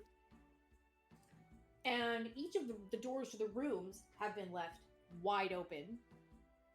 And you notice that everything inside has been cleaned out. It's like they were never here. Even the beds are made, and you know it would be way too early for any kind of cleaning service to come through and tidy everything. I would like to make an investigation check. Go for it. It's slightly better. Everything is very clean and very tidy. You don't notice anything specific out of that's out of the way overly clean, but it's definitely kind of weird because you don't think this is the kind of group that would make their beds before they leave. Especially not the kobold. Ouch. He just doesn't seem very, very finicky when it came to, appearances. Suddenly, I feel very slighted, and I don't know why. You're in the room with the interrogator. I feel like I've just been insulted. Not by me. Yes, continue. And you notice that every single belonging is gone. But you don't remember, after you left and you've wandered around the city, you don't remember seeing them with an escort. You don't remember seeing them anywhere.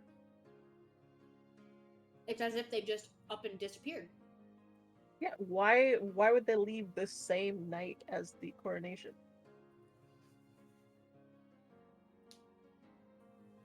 Could have at least stayed until morning. And you also think it's weird because you don't remember ever.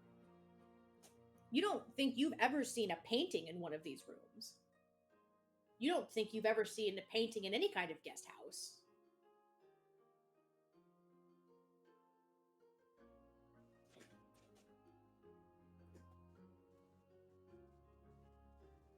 I'm gonna leave. And let's go crash the Queen's wedding night. Delightful. All I had a right. feeling you'd say that. Love it. All right. Wedding night, coronation night, whatever.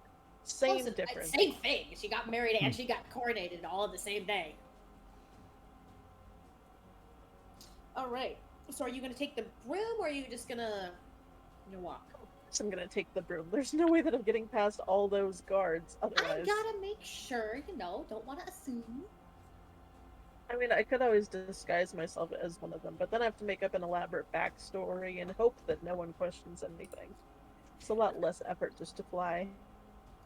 All right. Roll me a stealth check.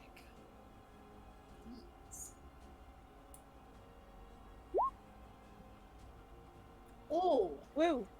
yeah, you go completely unnoticed. imagine that she has a balcony or something, and I just kind of slowly float upwards. Sup? So as you rise up and you land on this balcony, you hear noises. Enthusiastic noises. I'm Oh, going to and not give a for shit and knock for on the door. anyone curious, we do have the lovely Keat Kinson123 in our chat, who is the original player for Anna Leyland. So enjoy. You knock on the balcony door, and you hear the sounds stop for a minute before continuing, as if they have just assumed that they heard something. I'm going to knock again. Everything stops for a second, and you hear, in a rather breathless voice, "Did you hear that?" Before kind of a shuffling and just kind of, you see a very disheveled Queen Anna Leyland and King Adkian coming over to the balcony, dressed only in matching bathrobes, matching fluffy bathrobes, I will mention. And they just kind of, hello, how can we help you? Rain, right? Rain? Yeah, looking for your friends. I didn't figure they'd be in here with the No? They're not at their rooms, I guess. No. Adkian kind of looks over at Anna Leyland. Honey, have you heard anything? And she's, no, I haven't heard anything at all. As far as I knew, they were going to leave in the morning. Maybe they left. I wasn't told anything. If Scratch left without saying goodbye again, I'm going to be very upset with him. And she kind of storms off to go write a letter. Not only did he leave without saying goodbye, but he left a completely clean room. Is that characteristic at all? And he kind of, Adkian kind of, no, not from what I was told, from what I know of Scratch.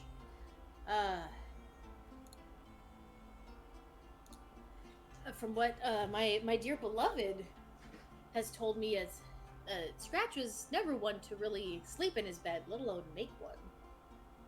I mean, kobolds. Who can blame them? If you don't have to, why? Exactly. And you hear from the other room, no, he definitely never made a bed, despite my many attempts to get him to be at least kind of tidy. Furious scribbling. Anyway, I was, just kind of roaming around, and I saw guards leaving the guest quarters. So, being a curious creature, I followed them to the guard barracks. Hey, what kind of art did you have in the guest rooms, and why do they need to be locked up in the guard barracks? Art? No, I don't have any kind of art unless something's been added recently. No, we talked about it, putting a sculpture or tapestry up, but no, as far as I know, unless they were smuggling something in the what kind of art was it? Paintings, definitely paintings in frames. Huh. Well, my only thought would have been, I don't know, drugs inside of sculptures, or I suppose I suppose documents, illegal documents, and behind the canvas of the painting, but I don't know. Good on ya. I'm gonna smack him on the shoulder for getting a female captain of the guard, although her uniform, interesting choice. Not something usually elfy, And he just kind of very politely moves your hand. He's like, well, we do have a female guard captain, but her shift isn't until the morning. And what do you mean? She wasn't wearing her standard uniform? That doesn't sound like... Honey, did you change the uniforms? You hear from the other room, no, not yet. I mean, we need to. They're garish, but no, I haven't changed anything yet. I've been enjoying our night. I mean, I wouldn't say it was Enjoying very garish. much so. Cream suit jacket, pants. It actually seemed rather tame. Very severe bun, though. I would loosen up on the hairstyle restriction. I have no idea who you're talking about. I don't think we have anyone on staff like that. Not as far as I'm aware, but well, she was ordering around your guards, so you notice a very much a just cloudy look. Just she's ordering around the guards. There are guards that are taking orders from someone that we have not approved. This cannot stand. And he kind of then he goes off and he looks back after a couple steps and just, please come in. I won't leave you standing on our balcony. sure. Are there handcuffs on the bed? Well, it's not handcuffs, but there's something tied to the top and the foot of the bed. Ooh. You all get to learn, everyone, including our dear original Ona Leyland, gets to learn so much about her in such a short amount of time.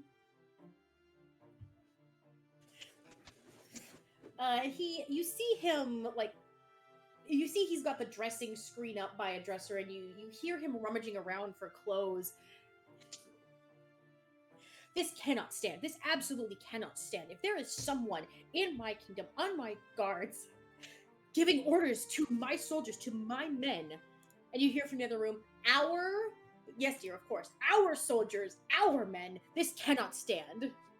Please, take me to where you saw them. And you said they went to the guards barracks? Yeah, I can even give you a fairly accurate description. Please do. I am going to cast Disguise Self, and I'm going to disguise myself as the lady. Oh. And he kind of looks at you and just kind of... What? No, you... No, she wouldn't do anything. No, you must be mistaken. No, this... No, actually, she stood out a lot, I'm pretty certain. Like, this is exactly what she was wearing, too. Kind of, like, strike a pose. And she kind of... He kind of looks at you and just, no, this is one of my advisors. She... If something was going on, she'd inform me, she'd tell me. Are you sure? Well, of course. She's been involved with when I was leading the resistance. She was my right hand. You know, people can hide things. I was locked up in the tower until I was 13. Did anyone know that I was a tiefling? No. And he kind of bristles a little bit. He goes, well, not to defend the actions of the past. In fact, I heartily condone them. There was an awful lot that was looked over at that point, but I like to at least believe that I would be a little more aware of what's going on. You shot past the point. The point was, even someone under a lot of scrutiny, like the second royal family, can be hiding things. Although, honestly, I am very curious. How does a very prominent, royal family give birth to twins? Whatever. I mean, scientifically speaking, if, there was another person involved, then it's a possibility. And you just kind of... But anyway, enough about that. And you see he comes out from behind the screen, and he's wearing rather nice attire, not as formal as you'd seen before, but very nice cut clothes, very rich, dark, saturated colors. He's wearing his crown, and he's got a vest on that has the royal coat on the back. He's got a sword on his hip, and he just kind of, lead me to them. Lead me to where you saw them. Okay. And he just kind of calls back, "Honey, I'm going out for the night." And you hear back, "Be safe and come home. I'm not done with you." Yeah, sorry that I interrupted all whatever that was. And you just hear, before he can respond, you hear from the back, "It's okay. He'll make it up to me later." And just the king turns almost as red as you are. He just let's go. And so he escorts you out through the royal chambers. Several guards that are walking around just kind of look at you funny, but just kind of shrug. You're with the king. They're not going to question it. I'm gonna cheekily wave at them. And some of you, So they think that the king straight up brought a concubine into their first night as a married couple. well, some of them recognize her as the woman that made an absolute affair of the coronation. So they're all kind of like, "What the fuck? Is she in trouble? Is she not in trouble? What the actual hell is going on here?" They don't even know what to begin thinking. I did choose the most public time to make that spectacle. Yes. Yes. Very enthusiastic. You've interrupted their coronation. You've interrupted their wedding night. You've interrupted their enthusiastic noises. I just so troublesome. AI a thinker. You'd better make it up to them. I'll figure out something. I'm sure that if anyone can, I can heat up their whatever that was. I can rekindle their flames for the night. The enthusiastic political discussion. The enthusiastic political discussion. I just thought, like, what's the best way to describe this? And that seemed appropriate. So you make your way down, and you can hear him kind of. He almost seems to be trying to talk himself out of the possibility that the woman that you saw, it couldn't have been who he thought it was. There's no possible way it couldn't have been her. She's been with him through everything for so long. Why would she betray him now? I'm just gonna kind of like examine my nails and let him cope through his existential crisis that he's having. And so you make your way to the guard barracks, and it's quiet. There's not even anyone on shift at the front desk, which normally there's at least someone. There's someone 24 hours a day at the front desk because crimes happen no matter what time it is. Gee, you guys seem really short-staffed. You should probably fix that. And as you say that, and you look over at Adki, and he is furious. There's supposed to be someone here. Someone is supposed to be here at all times. There's always supposed to be someone manning the desk. And he walks past, just storms all the way through, and walks down through the first area, through kind of what you expected to see. It's lavish, it's gold, there's detailing on the floor, but it's quiet. Everything is quiet. And you see him go over to one of the doors and kind of put an ear up before cursing again and continuing to walk farther until you come to another door at the end of the hall. And this door opens, and the sounds that greet you are very different. There are drips in this area. It smells dank. There's definitely mildew in this area, possibly mold. The air smells very stale. You can hear rushing water. Jeez, I think your basement needs renovation. And he doesn't really say anything. He just keeps moving forward, and he goes, "This area isn't supposed to be used. This area is only supposed to be used after trials. They're not supposed to be taking people here." So you make your way through. You walk over a bridge stretching over a river that appears to have a couple drains coming out of it, and you hear the water rushing. And you make your way through the area and you see almost what looks like a fight pit. There's a pit in the middle of the ground about 15 feet down with a ladder on one side, and blood is splattered all over the floor. There's fresh blood, old blood, a couple teeth.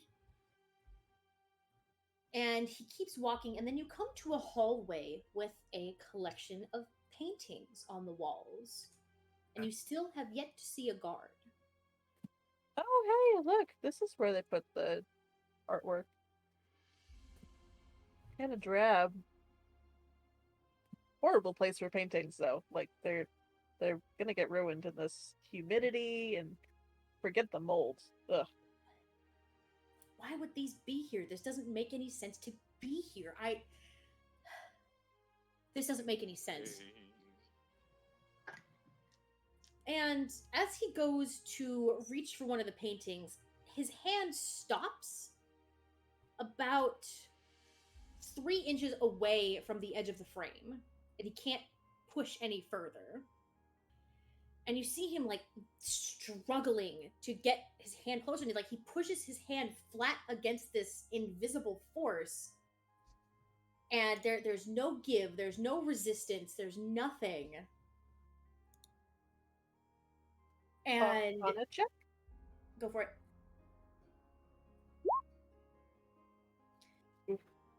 No, you, as far as you can tell, this is just a weird invisible force, but you don't know what kind. That's one way to protect against mold stains. It just seems bizarre to have these here. I'm Can I sorry. investigate to Yeah. take a closer look? Go for it. Oh my goodness. They are tacky paintings. Very cliche landscapes, very cliche, just boring, average, everyday. Oh, yes, this is from my expressionist period. I call this one landscape in blue. This one I painted of my backyard. You see there's a tree with fruit on it, and they're good, but they're just kind of Not boring. worth guarding. Yeah, they're dime a dozen paintings. They suck. So I guess ask yourself, why would these be down here under such extreme protection when they suck so bad? This doesn't make any sense. Why? I'm gonna have to do some investigating. I'm sorry, Rain, but I can't have you stay down here. I need to have you come back to the surface with me. I cannot leave you down here by yourself. There are no guards, and while I believe you are entirely capable of taking care of yourself, I cannot in good conscience leave you down here. I'm sorry, I do have to have you come back up to the surface with me. I have to investigate what's going on. Like, go somewhere else with you? Because I have other things to do. You are more than welcome to go wherever you like. I can't have you stay down here. Wherever you like, that does include the king's bed. Sounds good to me. I promise I will not stay down here. I'm sorry, you'll promise you won't what? I said I won't stay down here. I'll come out with you. All right. So he leads you out, and everything is very quiet. It's once again silent. There's no guards. You have encountered no resistance walking through this area. And when you get back up to the top, he sighs, a very heavy sigh, and just, I have some investigating to do. I'm sorry you've been dragged into this, but I must ask that you keep this quiet for now, before I have to get ahead of this to find out what's going on. Sure. If you do need anything, you do know where to find me. Just maybe, I don't know, find a way to let us know you're coming. Ring a bell, maybe? Did you really just tell me that I should wear a bell. No. And he kind of scrambles for his pockets and he just kind of like, fuck, where is it? Ha! And he pulls out a small silver bell. What is And this? you have seen these bells before, Rain. You've had several. They are servant bells. Ah, And so you can use one to connect with the king. You won't be able to summon him like you would a servant, but he'll hear the chime of it and he'll know that you are in a certain perimeter of him.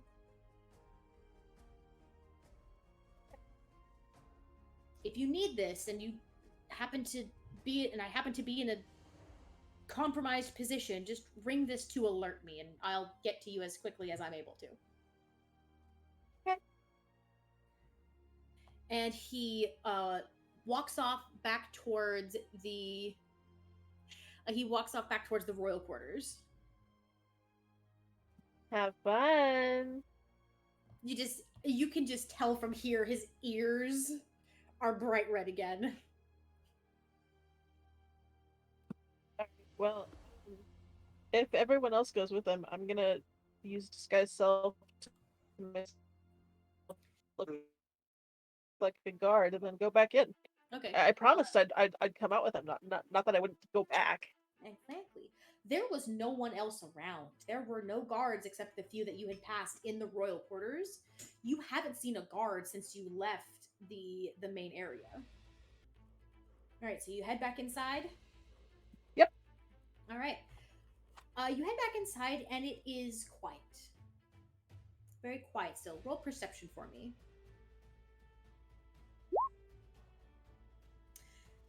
Now that you're by yourself and you're free from distractions, you very much get the sense that you're being watched.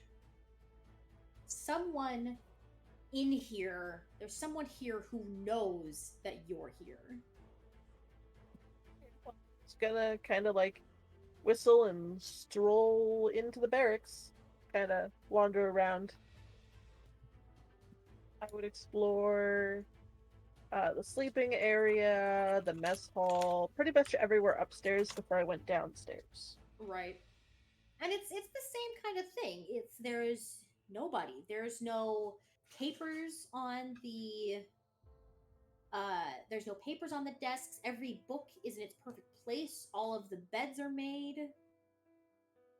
But you notice with your 19 perception that a couple of the shadows are darker than normal.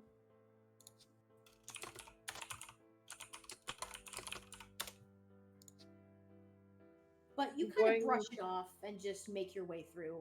Because it's a trick of the light. And so you make your way down, and you're going to notice something that I forgot to mention before. You are greeted as you make your way through by the floating top half of a skull with a whole bunch of bits on him. The How do you floating link an image?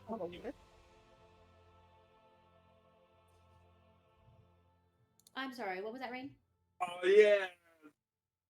The floating top half of a what? Human skull with appendages coming out of him, including what appears to be a taser and a large syringe. Aren't you a fascinating thing? Yes, so Rain, that is what you see. Just kind of floating around. It has a red beam coming out of his eye as it scans around. I'm just going to go with somehow you didn't notice. You and the king were distracted, and you didn't know that. He was way up top. He's way up high. Nobody looks up. He's just way up high. And how did you get down here? Okay, if York's going to be talking in binary, you need to translate it. The creature in the staticky voice saying, "Identify yourself." You first. And this unit talk? I mean, it more sounds like recordings. I mean, Halstrom can talk through him, but he can't himself talk. You would have a It just uses pre-recorded messages. you would have a default response for identify. Beep boop. This servo skull unit is identified as Yorick. Yorick. Okay. Hi, I'm Rain. What are you doing? It responds silently, for it does not have a pre-recorded message to respond. You would have a pre-recorded message that would be something to the effect of, "You are executing the orders of Magos Dominus Halstrom." We'll go with that. I can't do. I need a good Yorick voice because it's just my Halstrom voice. It works. You just have recorded messages in Halstrom's voice. This unit is following the orders of the Master Magos Dominus Halstrom. And who is that? It reiterates Magos Dominus Halstrom. So helpful. Am I successfully identified? You're not going to attack me? You have presented no immediate threat to Yorick, so he will not attack you. So I'm gonna change from my aimless wandering to now following this thing around. He's just wandering back and forth, observing the paintings. Occasionally, a red light, just kind of goes up and down at one of the paintings. Scanning. Yorick and Rain, both roll me perception. Piece of art real quick. Because Rain, you notice something weird about one of the shadows. Did you know that when you have 3/4 cover, you get +5 to your AC? Additional tip: did you know that your DM does not give a fuck what your background is? You cannot seduce the dragon. You can seduce the kobold.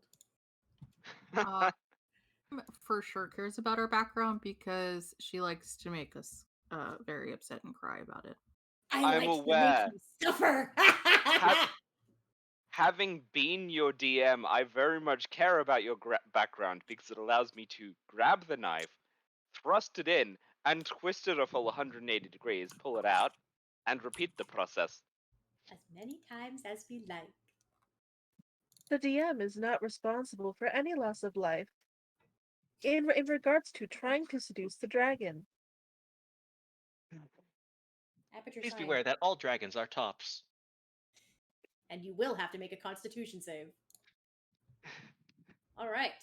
So, Rain, you see a figure coming out of the shadows who looks an awful lot like this. Figuratively or literally? I mean, literally, quite literally, comes out of the shadows. Which is interesting because I have dark vision. Correct. And as you walk around, this person appears in a one of the darker than normal shadows, appears to walk straight out of it against a wall. Going to mentally acknowledge it and outwardly ignore it. Okay. They look up at you. Well, they don't really look up at you, but they look at you, bring their rapier up, point it at you, and ask in a low voice, "Who are you? Why are you here? Who sent you?"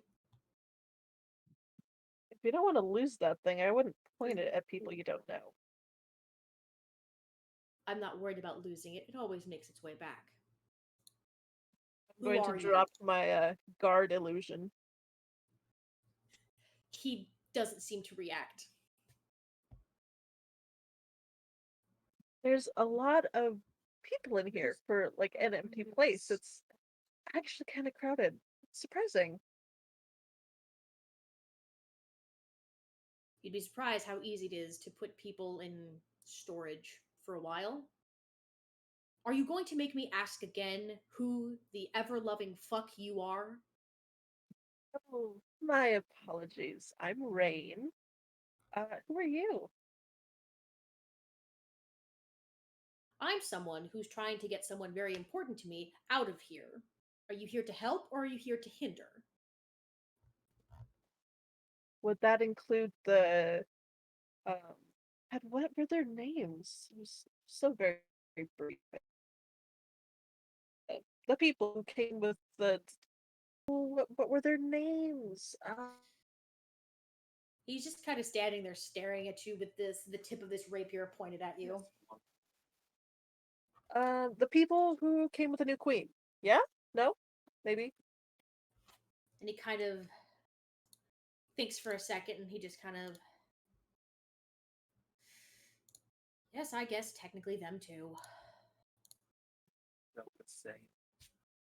Why, yes, I am here looking for them.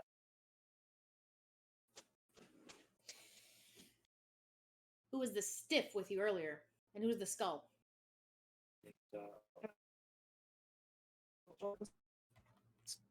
Skull apparently is Yorick. The nearest. I have been unable to gain any other knowledge about it other than something about a magus. And the stiff, very appropriate. It's the new king. Oh, no one important. Okay. And he sheaths the rapier. And he pulls the hood back to reveal dark gray skin, vibrant red eyes, and short white hair. I give not a shit. There's no blinking of eyes. Okay. And he just kind of, huh. Okay. Well, do you have. You never told me your name. Correct. I didn't. Astute. Roll of the eyes. All right. So I have two ways I can get them out of here. We have the easy way and we have the harder way. For the easy way, how are you with blood? Depends. Is it my blood or someone else's? A little bit of yours and a little bit of mine. Oh, well, that's fine. All right. And you see him pull out a small dagger with a strange collection of letters on it that you're not able to read. They look old. This looks like a very old, very Sure. Hmm? Are you sure I'm not able to read them? Very sure. Eyes of the Runekeeper? Does you read any text? Oh boy.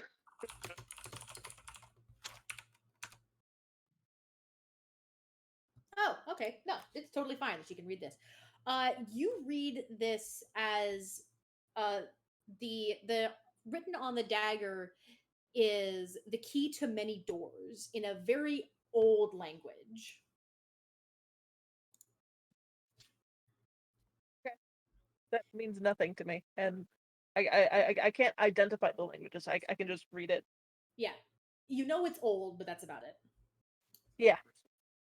And you see him pull the dagger out, pull off a glove, slice a line down his palm with the dagger, but no blood comes out of the wound. Instead, you start to see it fill up the letters, and it fills up about halfway.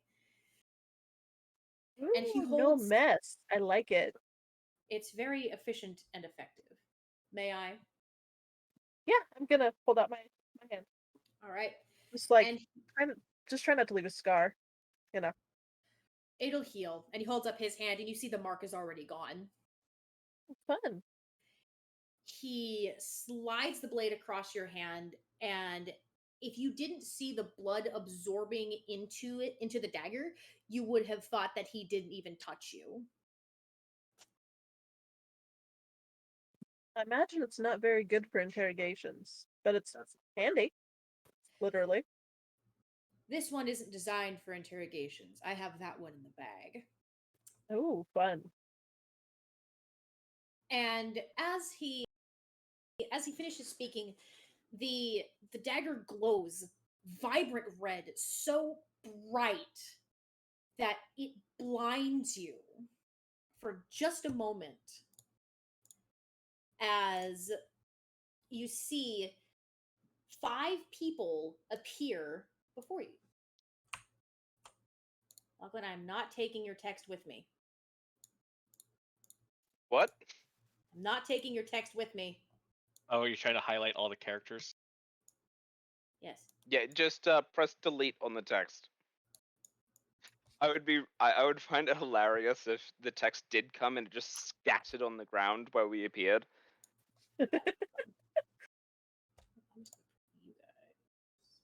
Fun fact while we wait, did you know that snails have a total of 4 noses? I did not. Is that noses or olfactory glands? It's probably olfactory glands. All right. But Google says noses, so. Oh, that is the wrong one. No. Oh, shit. Nothing happened. We're fine. We're fine. Did you know that foxes can make over 40 different sounds? Did you know that all of them are horrible? Some of them are adorable. So not all of them. That is not a fox fact. Did you know that Molly can reproduce at least half of those?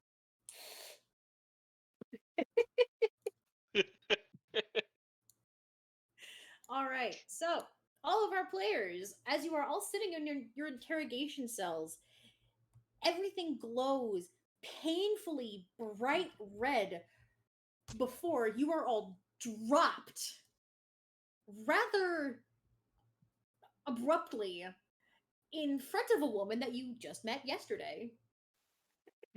Lachlan just looks up, quill in hand, says, "I was in the middle of finishing on a Leyland in the bath. What the fuck, guys?" I'm not even gonna question that. I'm just gonna strike it from my memory. The white-haired man looks over at you, Rain. This is them, right? Yep. Wasn't there someone else you were looking for? She's already been taken care of. These were the last. Why is it so dark? Is this man a drow? Half drow, actually? Is that Lachlan asking that, or is that player asking that? That is not Gamma, that is Lachlan. Lachlan points with quill and says, "Are you a half drow?" What I am is none of your business. Yeah, does it Calzala? really matter? I mean... I feel like that's a bit offensive. I mean, I'm asking if he's related to Opal and Tanzanite, not if he's related to the Necromancer. Although, I guess that is hand in hand at this point. Who I am is not important at the moment. What is important is getting you all out of here. Couldn't agree Heard more. that sentiment too many times today. Do you know where all our stuff is? I have no idea. I would assume it's in the storage area. Yeah, I'm not leaving without my armadillo. Checked your rooms. They were empty. So, it's gotta be somewhere. So, at the mention of the armadillo, Augie, this man pulls out of his pocket a small ball and offers to you. This? And up pops Rolo's little head. How did they treat you? I was so lonely. Were you so scared? I was so scared for you. I found him asleep on top of a donut. Oh, well, yeah, that checks. I think he's fine. I don't suppose those pockets are big enough for a mastiff. No, he's topside. The one that won't stop talking. Yeah, that sounds like him. He's safe. He's topside. We need to go. If you guys want to get out of here, we need to go because I don't know about you. I would rather not be here when my little bubbles pop. Yeah, that sounds gross. Bubbles. I said, Yurei is already starting to move. Okay? I need my. Ogren's gonna. How much of us do we have? Any of our stuff? You had the clothes on your backs. You didn't have anything. I can't fight without my equipment. I have my holy symbol, so I have a few things. I can do a few things, but nothing near what I can usually do. I can No. give. No tools? No nothing? Nope. I am Messiah. useless. I still have my gear. No, you don't. I was in fox form. My gear kind of goes into me. Oh, yeah. You have your shit. I'm gonna look at Yorick and say, Yorick, we've been here before, haven't we? Is he yours? Yorick nods. He's cute. This Kinda way's creepy, out. but cute. He's not mine. He's the Magos's. Yeah, I don't know who that is. He's our technician and engineer, but we don't really have time for that. You all are a very loud, very complicated group. I don't know why I agreed to this. Let's go. And the man pulls his hood back up and kind of looks at you all. All right, we have two ways out. I can take one of you at a time through the shadows, or we can try to get out through the main area to the river. What's your preference? We need our stuff first. River it is. All right. Do I have my cloak? Yes, you have your cloak. Oh, well, that's at least something. Like I said, you had the clothes that you were wearing. The cloak is classified as clothes because the woman didn't know what it was. Why didn't you list that under our assets in the first? Exactly. Did you list that under our assets? Why is there a why is there a wall here? It's just a door. Shouldn't be. It's just darkness here. Oh, because there's no lighting. Yeah, there's no Because you're lighting in the human. hallway, but Lachlan is going to grab some rug and using Fireball is going to fold it up and light it and hold it at the end of... Let's see, what have I got? Oh, I'm just gonna use the light spell. I'm gonna touch my holy symbol, pull it from my neck, and hold it up as a flashlight that gives me 10 feet of bright light. I was gonna say that I appreciate the enthusiasm, but there's much more efficient ways to do that. That does not involve toasting us all. Perhaps our new ally and I should scout on ahead. I'm gonna use the cloak to turn invisible. good plan. Do we? I mean, like, if we I am had being moved. Sorry. one thing I've never asked, and I apologize for doing this now, but how do spell components work for you, DM? What kind of spell are you casting? So, like, if I wanted us to be sneaky and cast Pass Without a Trace, I would need some, like, mistletoe ash, but we've never really talked about if I need to have those or not, or how you're running these kind of spells. So, the way I've been running them is if this is something that you would be casting consistently, this is something that you as your character would be casting, you would probably have it on you already. But that's what I'm getting at. I do believe I would have it on me, but would it be in like my pockets or would it be in my belt pouch, which is probably taken? Which is I can actually answer this. I can answer this. Okay. Rangers need a wooden wand or staff to cast, and they can use that as their spell focus. They can also use components, but that would be in a component pouch. Yeah, the reason I can't cast anything is because my tools are my spell focus, and I don't have my tools. So the spell focus takes the place of any spell component that does not have a monetary value attached to it, like 100 gold pieces worth of diamond dust, or that the spell explicitly says is consumed on cast. But so like a focus would cover it, would cover the ash I need for this because it doesn't have a monetary component for it. Unless it says the ash is consumed. But I don't have a spell focus, so I assume if I did, it would have been taken anyway. So, never mind. I can't cast Pass Without Trace. So currently I can't cast any of my wizard spells, but I can cast my cleric spell because they didn't take my pendant. Right. Okay, so you guys gonna make your way through the hallway?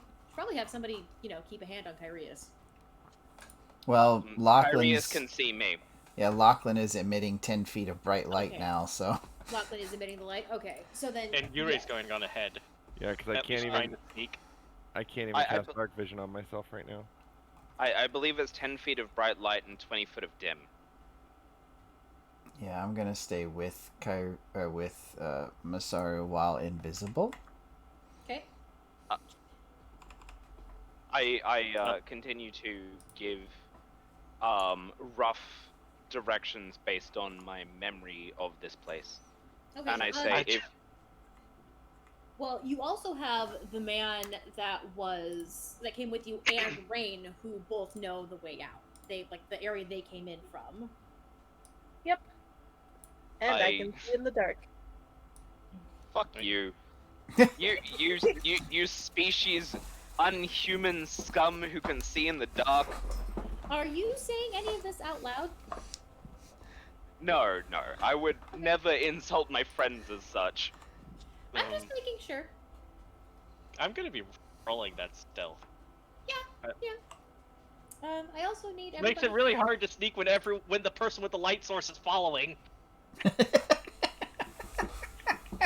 You make scouting very difficult. Cause I need everybody to roll me perception. I'm invisible. What about a passive of 26? These imaginary dice really don't like me. They really don't like you. Damn. Yeah, everybody but Rain. Here's the... I haven't done mine. I haven't done mine yet. Just give me a second. Come on, Doc. I'm also rolling that stealth. Go for it. Yes, you're sneaky. We're all very proud. Perception. Perception? Roll. There we go. The app is great, but it's complicated.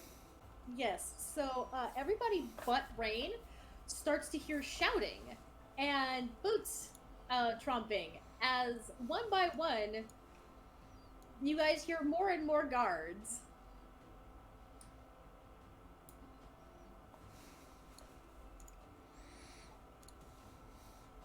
Yuri's gonna try to motion everyone to go back. It does not appear that they've seen you. Oh, they don't see the bright light in the hallway? I didn't say they don't see the light. I said they haven't seen you. So upon hearing guards, I'm gonna nox the light. Okay.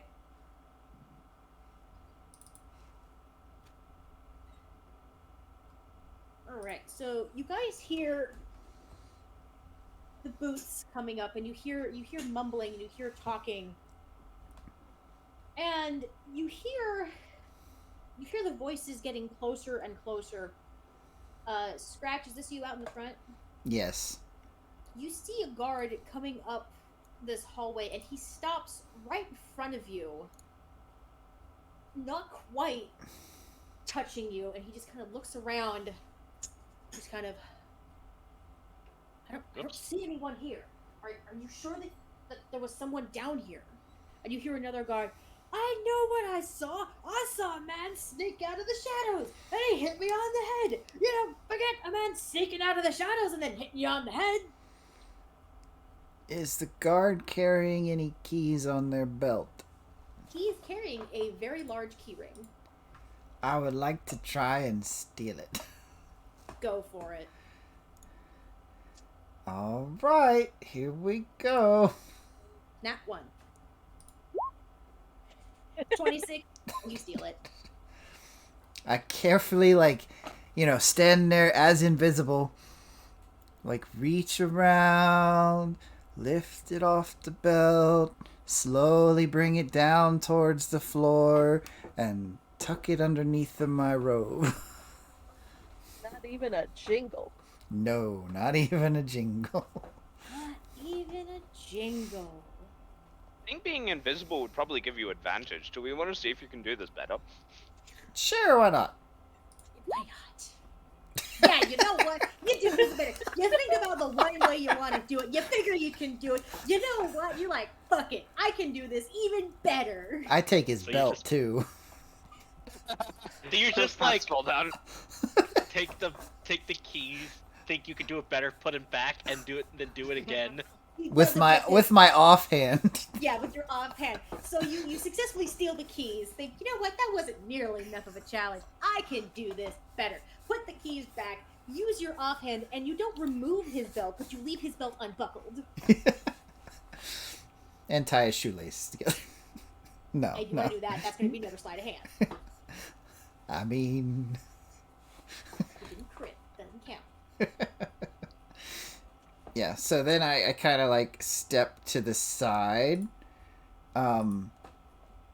just at the edge of the corner, so that if he does step forward, he doesn't run into me. Okay. He doesn't step forward. He just kind of looks around, kind of cranes his neck. Doesn't see anyone because dark, and he does not have a torch. And he just he calls back and he goes, "Don't see anyone here.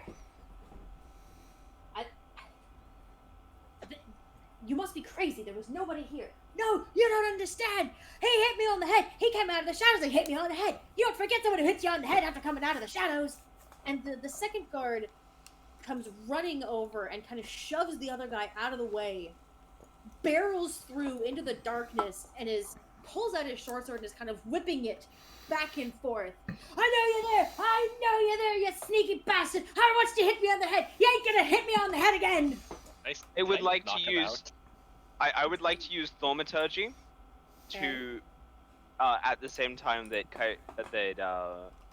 our sneaky foxes knocking him out. I would like to use thaumaturgy to make a sound of loud scuffling 30 feet to the... Is the top of the page north? Yes, this would be north. To the northwest. So right around... Nope, right around here. Okay. I use the flat end of my sword, so it's, or just keep the sword in the sheath just to knock him out. I mean, you can. There's another guy right here, so you're more than welcome to, but... Can he see? He's not swinging. They haven't noticed me. I'm just gonna kind of maneuver around. You get sneak attack. True, but I don't have extra attack. Standing there leaning against the wall with my arms crossed, marveling at their stupidity. I'm gonna wait for them to walk away before I'm gonna attack one. Alright. So the thaumaturgy takes effect first. the thaumaturgy takes effect, and you hear several more guards. You hear the first one, this one, starts yelling out, "What was that? Over there!" And they start running back, and you hear multiple pairs of boots. You hear at least 5 pairs of boots running over to this one spot. There's nothing there. He's got to be invisible. Quick, check out in the area. There's got to be somebody here.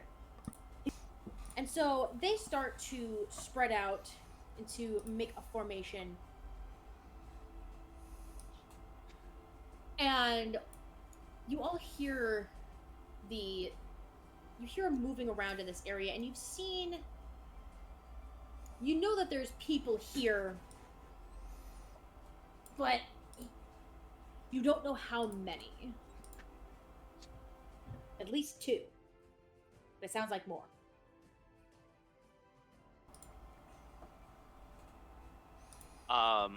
In a quiet whisper, which the rules state travels can be heard from 5 feet away, I say, I can't see anything. Can someone please hold my hand?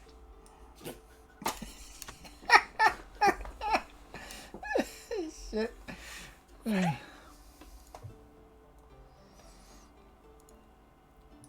Crossing from the other side of the hall, standing at Masaru's feet.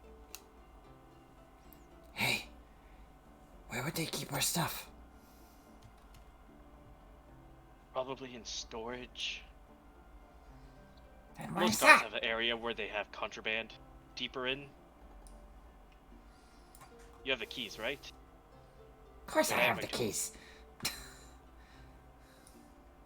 Sneak past. I could try to sneak past them and get your stuff.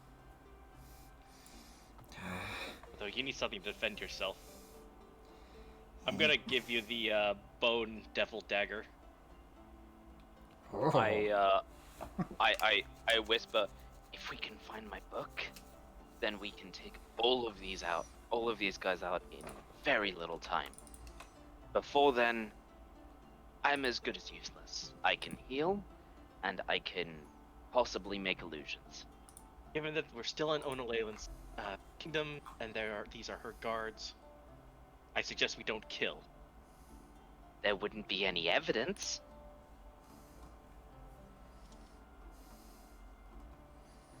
He's right. About killing or no evidence? Killing. Oh. That's fine. I'm so disappointed. Of course. I'm going to say, can you give me a cardinal direction and a distance for where you think I should make a sound again?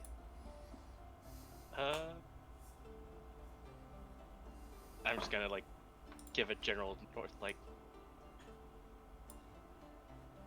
I need them all that way, towards the north.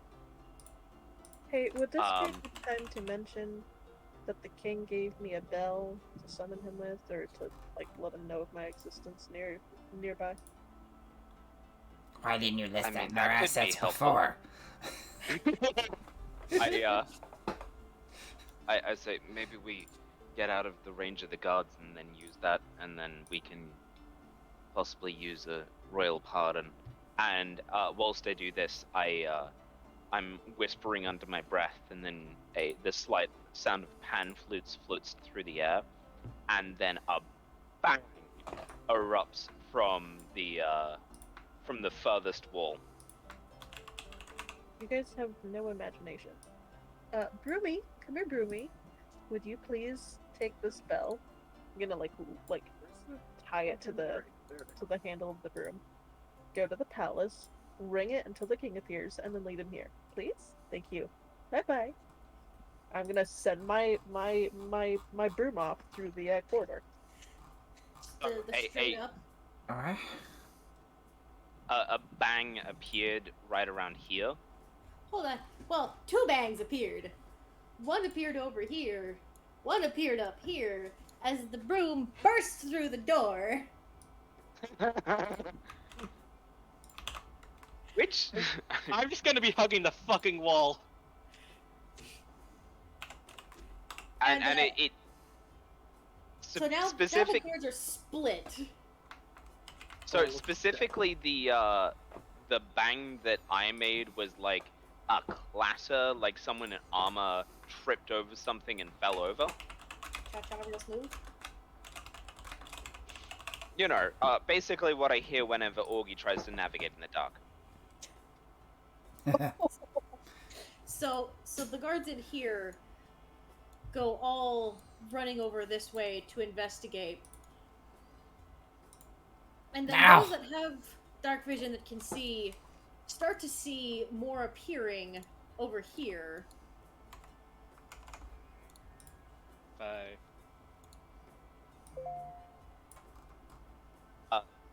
Lachlan's gonna reach out their hands to where the voice of the tiefling was and say, "Please, I still can't see."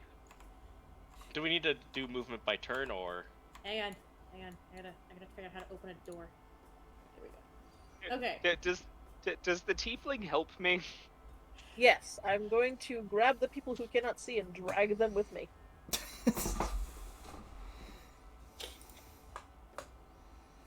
Okay, where are we going? I gotta know. What's Kyrius thinking through all this? I mean, you know, he just went through all this training so that he wasn't a nuisance to people in situations, and he's just feeling very kind of defeated at the moment. Oh. Oh. I think I can do something for you. You can only cast if you have specific kinds of wood, right? Depending on what I'm trying to cast, yeah. I grab my pendant from where I put it in my pocket, and I focus, and using Druidcraft, I create a twig, that like kind of comes out of the pendant. Actually, oh wait, And I can't see you doing this, so never mind. And it's about it's about half a foot long, and is made of yew. I don't think Wait, this is the time and place for that kind of wood. It's made out of you. Made out of me? It's made out of you. A gingerbread man sits in a gingerbread house and he screams. Or is he made of flesh? Or is he made of house? Or is the house made of flesh? Yep. Fine then, it's made out of pine, but that's not a substance that wands are made out of in D&D. Yew is one of the things. Y-E-W. Just say it's made of rowan wood. Fine, it's made of... Oh, actually no, I recently saw a kind of wood that many staves are made out of. It's made out of blackwood, of the shadow bark. You're not making this better! Behave! I then I kind of drag my hand along the arm of the tiefling, kind of pat her on the head, go back down the other arm, find Kyrius's hand, and hand the twig to Kyrius. Can I use this as a Really focus? uncomfortable. You'd need to spend at least a short rest, like familiarizing yourself Right. with it. I would have to attune to it, right? You're gonna have to spend 4 hours getting familiar with the black wood. Yep. Yep. Four You can hours. use it in the future. That's endurance. Well, in the future, this will come in very handy, Lachlan. Thank you. Lachlan's just like, this is how ranges work, right? You can cast through a stick. Here's a stick. Here's a stick. Go get it, boy. In all seriousness, what can you make with your druid crafting ability? So I sometimes stretch the bounds of what you can do with Druidcraft just for flavor, but you can cause... Pardon? I would like to unlock the door we're standing in front of with the keys that I stole. Kyrius is like, there's a door? You're not. No, You're not with us. You're not there. No, you couldn't We're see it hanging on anyway. We're hanging on to dear life onto a He wouldn't know even tiefling if there was. who we just met. They ditched the humans in the dark. I love it. So I would have made a something bloom, and then I would have used plant growth specifically. Yes, so you are successfully able to unlock the door that you're standing in front of. It is a storeroom, and there is lots of stuff that you guys recognize hanging up on hooks, sitting on chests. It doesn't look like they had gotten around to cataloging everything. Is there stuff we don't recognize? Uh, there's a few things, but not a lot. Like? A couple backpacks, leather belts, a handful of swords, a few bottles of potions. Well, the potions aren't there anymore. They never are. Potions are put into my backpack as I gear back up. All right. Let's do some damage. Let's get dangerous. Remember, no killing. The people, not the building. Fair. Let's get their stuff first. I'll be right back. I'm going to go back to the hallway. Okay. Look down the hallway. Pick out a bottle of alchemist fire. And toss it into the middle of the room. Into here? Into here. Into here. Okay. Of course you do. I forget. How big does that burn?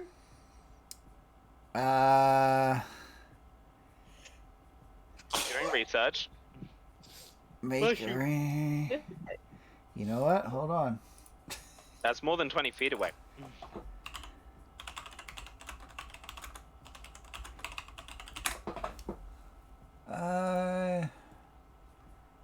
Takes 1d4 damage to start a turn creature condition.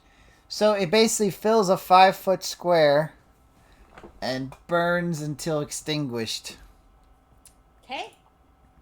And I can throw it 20 feet, so it's gonna land like. Well, yeah, it's gonna land. We're gonna move to like here, and then throw it. Then it'll land in the middle of the room and not at the front of the hallway, creating a choke point. Yeah. So yeah, I want some fire. 1, 2, 3, right here. And it sheds bright light for 15 feet and dim light for 30, right? I think it's the same as a campfire. There it is. And for fun, we're gonna make it kind of a reddish flame. Oh boy. So, the guards are now bathed in red light and are cursing profusely in mostly Elvish and are trying to figure out, like, oh, how can we put this fire out? This fire wasn't here just a minute ago. It's demons! It's the one guy. I told you he was here! He's not gonna get me again! And they are staying away from the fire because they don't know how, like, what's going to happen when they touch this fire, and they don't particularly want to find out. So they kind of those of you who can see them start creeping along this edge away from the fire. I would like to create a minor illusion right here. Okay. Of a I heard the demons in Elvish, so I'm going to create a minor illusion of a 5x5, so a medium-sized demon with giant ram horns and the legs of a goat, who is like miming throwing the fire. And I would like to back that up with the sound of demonic screeching, extremely similar to that of Buttercream saying, "I love you." I mean, it's a good one. For those watching in our stream who don't know, Buttercup is a nightmare. Buttercream. You did that to me. Buttercup just says as you wish. No, Wesley says as you wish. Buttercup asks him to do shit. So Buttercream is an infernal creature, well, not technically, she's an infernal creature, not technically intraplanar, who is a nightmare who speaks in infernal, and our beloved Dr. Lachlan is learning infernal. One of the phrases he has picked up is "I love you." And our little sideshow cast here has no idea what they're saying, except it sounds like this monster is screaming at them to harvest their souls and eat their children while throwing fireballs over here. So they're all gonna kind of just hang out right about here because fireball demon, fireball demon, fireball demon. Illusion is going to then turn to the right, and I would like to use thaumaturgy to make the sound of screaming and the sound of pan flutes float through the air. So, I'm just gonna give was him a funny facing look. this way, now facing this way. Yeah, no, I know what you're doing. They're not gonna move. Betcha that I can make him scatter. Do what you need to.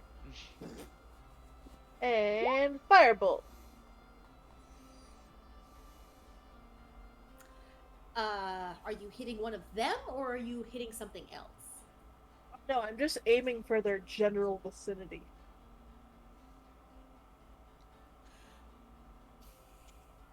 I'd like to prepare a spell for when they take off running. Okay.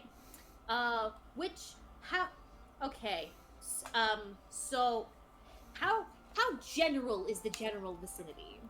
Are you aiming specifically for the wall behind Let's say them? that I'm aiming for about the middle guy. Him? Yeah. Are you aiming to hit or are you aiming to hit behind or in front? If I hit him, it's no big loss. So let's say that I'm aiming to hit him. Okay. He's gotta make a DC up. Well, he's gonna. I think it's a roll to hit. It's a roll to hit for Firebolt. Yeah. Yeah, go ahead, roll to hit. Watch, he has 5 hit points. He has about 24. Which, I at thought our that I level, we did could the- theoretically blow through with 2d6 plus 7. There you go, you There got we it. go. Okay. So, you hit this guy, and he goes up in flames, and, dies. And these two go running off in this direction, past you, Scratch. And, I trigger my trap card when they're about God, right I here. told you that I could make him scatter. How I was going? Oh, hey, yeah, don't kill anyone. Don't worry, you have the best healer in the Western continent here. Is he dead or unconscious? Like, did it do double his Okay. health? Okay, so he's not dead. He's just got a lot of burns over. He's not doing good. He's unconscious and on fire. Okay. And have all of the guards fled? Web. Yes. 2 went one way, 2 went the other way. Okay, so Hang on. I gotta get these 2 back in the net. Back in the net. Okay, so you activated. I'm assuming that's a snare. That's web. Oh boy. wait, they went towards us? These two? Yes. Through the demon illusion? Yes. They went towards the danger. Correct. Oh, the Towards where they thought the firebolt was coming. Do you want me to try a different language? Is English not working? No. I got it. I'm just making sure. Because apparently English wasn't working. English Okay, is can not you do working right French, now. Please please? try again later. Oui. What about Spanish? See. What about German? Yeah. Okay. Gotcha. So yeah, What they about gotta Infernal? they gotta make a DC save of 21 or they're stuck. No. No. They're both stuck. Good. Guys, the doctor with horns and the tiefling. Yeah, these two come like screaming past you guys, not giving a care in the world, running into the dark hallway up the other way. You guys, what's going on? Fuck with them. I'm just gonna like turn and look at Lachlan. It's like, I told you that I could make them scatter. Congratulations. Lachlan is gonna run in and say, "Scratch, I need my staff." Pull Kyrius into the big room. Masaru has it. You're the one with the mention door. But uh, angry kobold noises. I think you should be able to see. I hand you the stuff. I hand you all of Lachlan's belongings. I take it, turn around, swipe my paw through the air, cast Dimension Door. The cloak allows me to without dropping concentration on the web, and poof, and I just drop Lachlan's stuff. I grab my staff. It hasn't been more than 24 hours, has it? Since when? Since we were separated from our things. Since we were separated from our things. No. I grab my staff and saying, "With Pan's glory you shall be healed," and I fuck him on the head. Because that's how we heal people in this game. They get smashed. You give him a 1 HP. And I will actually roll that spell rather than just...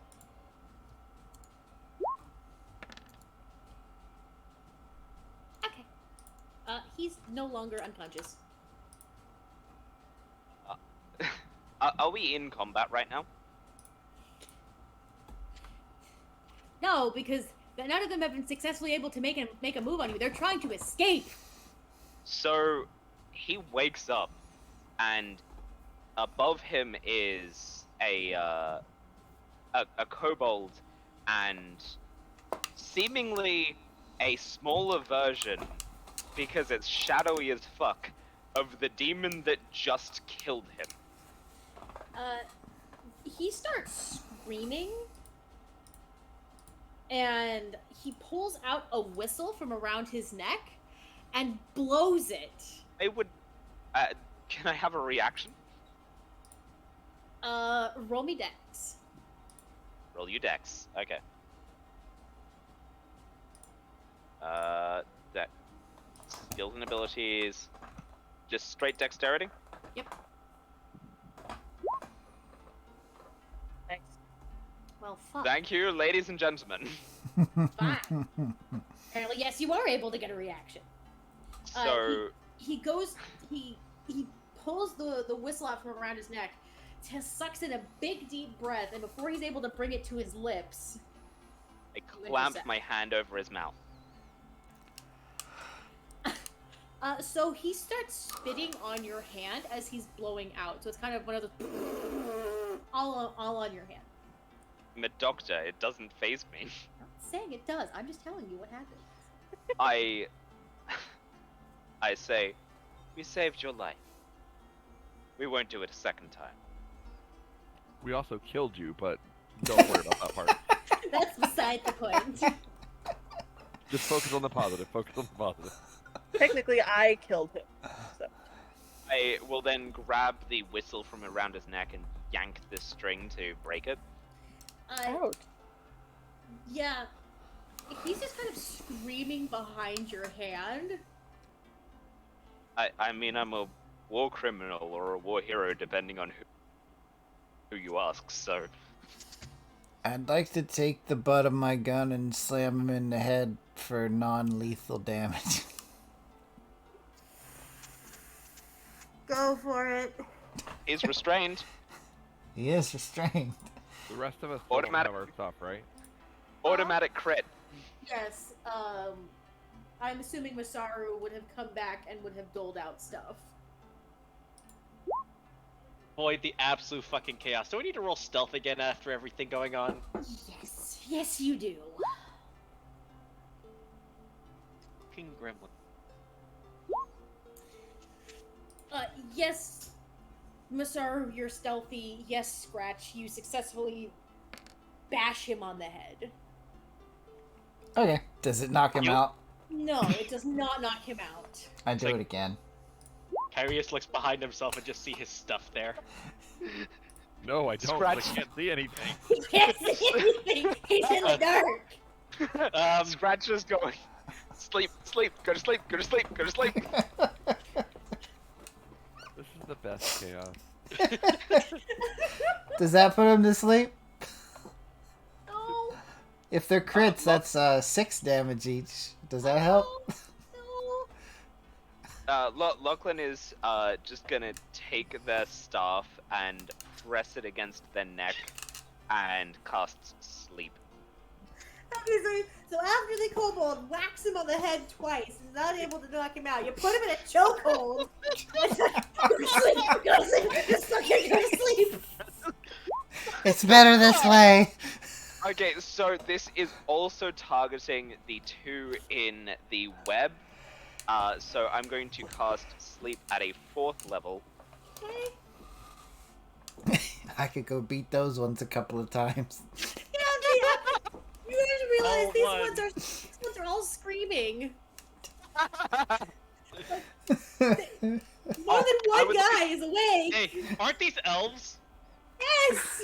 They're we, immune to sleep! yeah. Mine is the better way. Oh, I just burned a 4th level spell slot for nothing. You did. No! Hey, I'm gonna... I need everybody to roll initiative.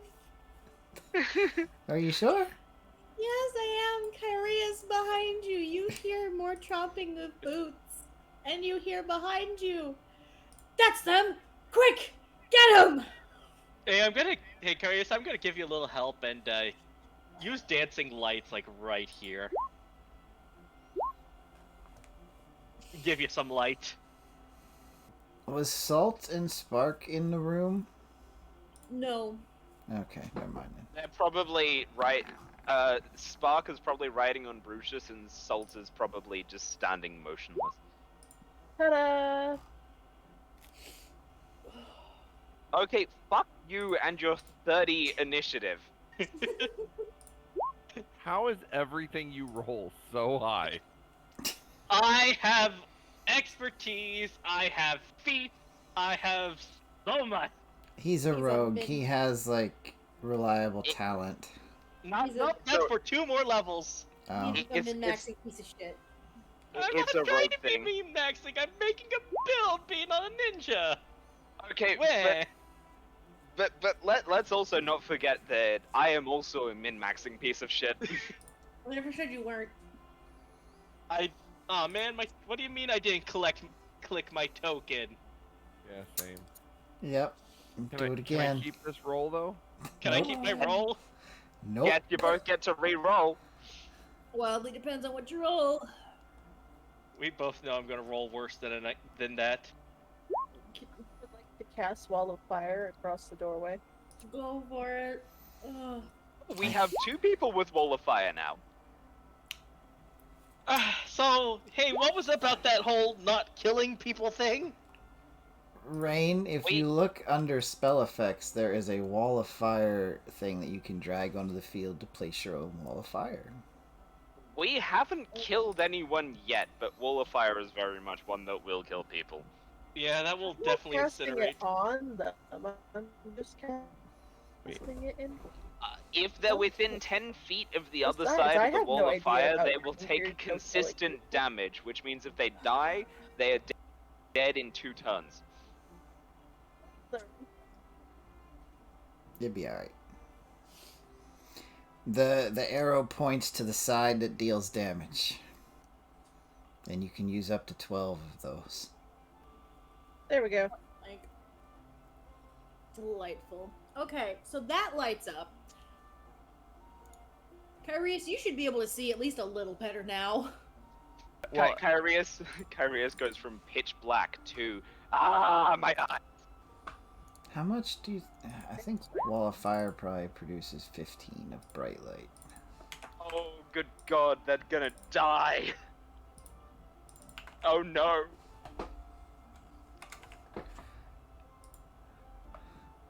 Well, I mean, they have to run into it. No, they just need to be within 10 feet of it. Oh. On the The start wall of of their fire's turn. on initiative. She had the wall of fire. Here, let me delete that. Try again. Have your token clicked on it, Rain. And then hit initiative. The wall of fire has now come to life. Sorry. It's angry! There The we go. fire is alive and it's hungry. Lachlan just looks at Scratch and says, "It wasn't me this time. We're not supposed to be killing people." See, I haven't heard this rule, so... It was said right next to you.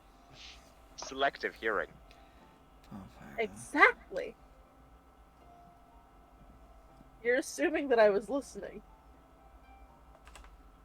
Alright, so, Kyrius, you hear the guards coming. I'm going to start with you. Just mostly because you happen to be kind of at the nexus of where everything's happening.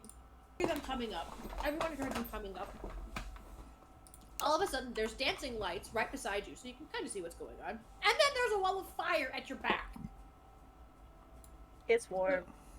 It's a little toasty, you know, nice and comfortable heat. This is kind of what you imagine a marshmallow feels like over a campfire. And then you can now hopefully see a little better. And you see, if you look around at the wall of fire, you see there's about 8 guards behind it who are all now very confused and very concerned. See anything past the wall of fire? You can hear the shouting. Yeah. You can hear the shouting about demons. And these two are shouting about intruders, prisoners escaping, and this guy, who is still conscious, by the way, is shouting about intruders. They're trying to kill him. My hand is still over his mouth. I didn't say he was screaming successfully. He's Okay. still screaming. And he goes unconscious again because he can't breathe. That would From take Lachlan's hand. that would take a full minute. 10 rounds at least. I'm teasing anyway. He's bleeding from the head from being pistol whipped twice. Still not successfully unconscious, though. I can try more. Lachlan's just gonna say, "Stop hitting him. I'll hit him." That makes it so much better. 1 concussion is better than 5. Is it though? Is it? How about we just have no concussions? It's okay. I can heal the concussion, and then he'll be back up, and we can knock him out again. I'll go start on the other ones. Okay, well, that's the initiative for the guards. Okay, this is fine. This is fine. I'm fine. You're fine. We're all fine. Masaru, what are you doing? I'm just flabbergasted at the absolute chaos going on. Remembering that Rylan mentioned something about a bridge, I'm getting they're all gonna die. Those guys are stuck. I'm gonna make my way over there and dash. Then. Okay. Also, how do you know his name? It's easier to refer to him by name.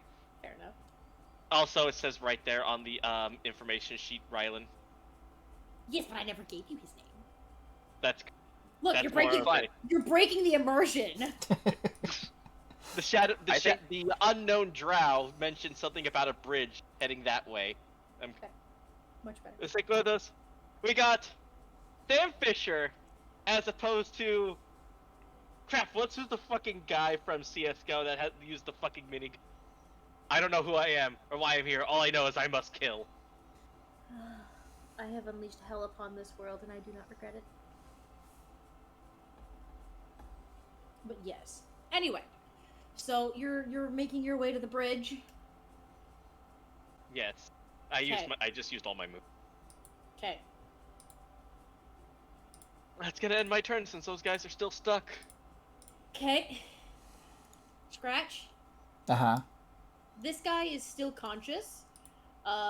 This one and this one are still screaming about intruders, and they're trying to get more attention. Are they now? Yeah. Well, might as well finish what I started. I'm going to hit this one again. Okay. Yes, you hit him. Non-lethal damage. He's finally unconscious again. I'm gonna give him that one. I don't know if that's actually the sleep condition, but that works. Sleepy works. I'm going to walk over. I'm going to walk over here.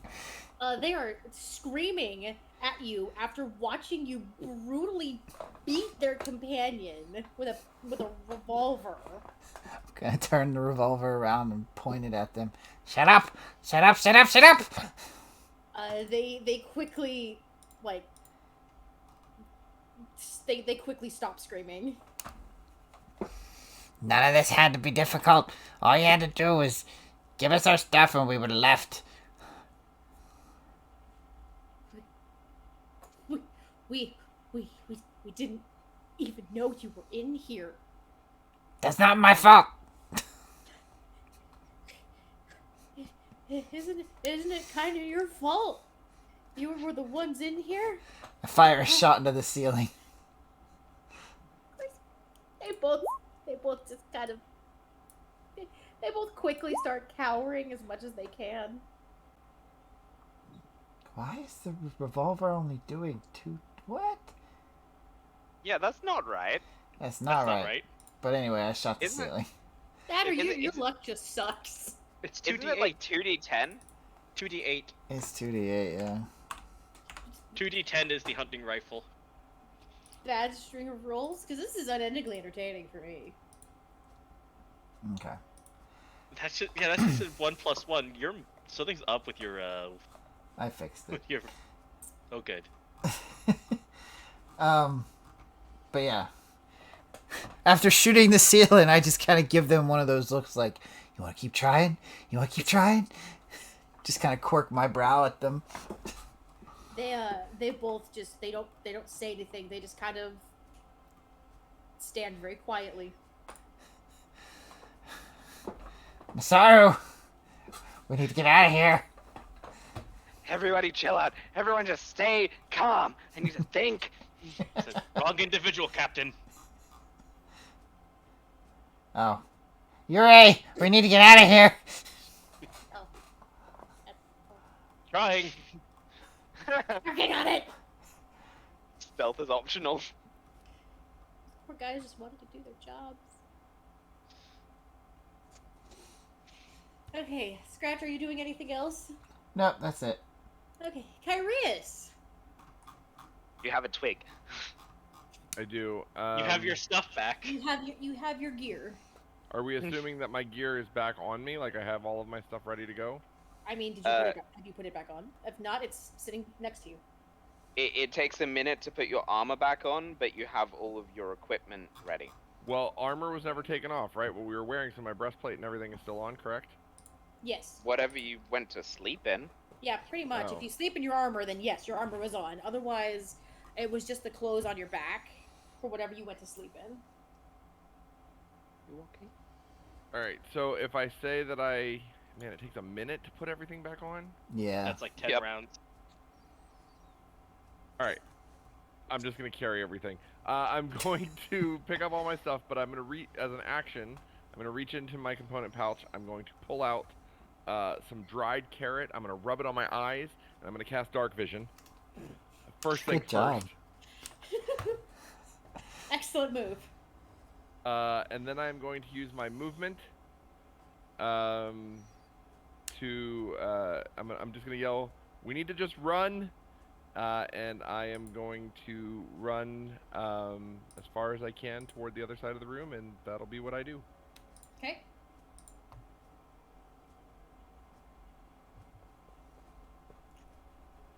far as I get. Okay. And then the guards are gonna go. This guy's unconscious. Those two, they're not moving. They're too scared of Scratch to move. Those guys should all run away before they die. They're not smart enough to do that. Wow, They might low die. standards for law enforcement here. How much damage was the wall of fire doing exactly, Rain? Well, I see a 17. if they end their turn within 10 feet of that side of the fire, they take 5d8 fire damage. Okay, so how many of them am I killing? But How that's much only damage? if they end their turn there. Because I didn't actually place the wall of fire on any of them. Yeah, they have a reaction to move away because of the heat. Yeah, Not a they- reaction, but that's the gist of it. Rain, it is your turn. I'm gonna give them another thought. I'm gonna start following Pyreus because leaving sounds a lot better than fighting. Okay. Yeah. Alright. Lachlan.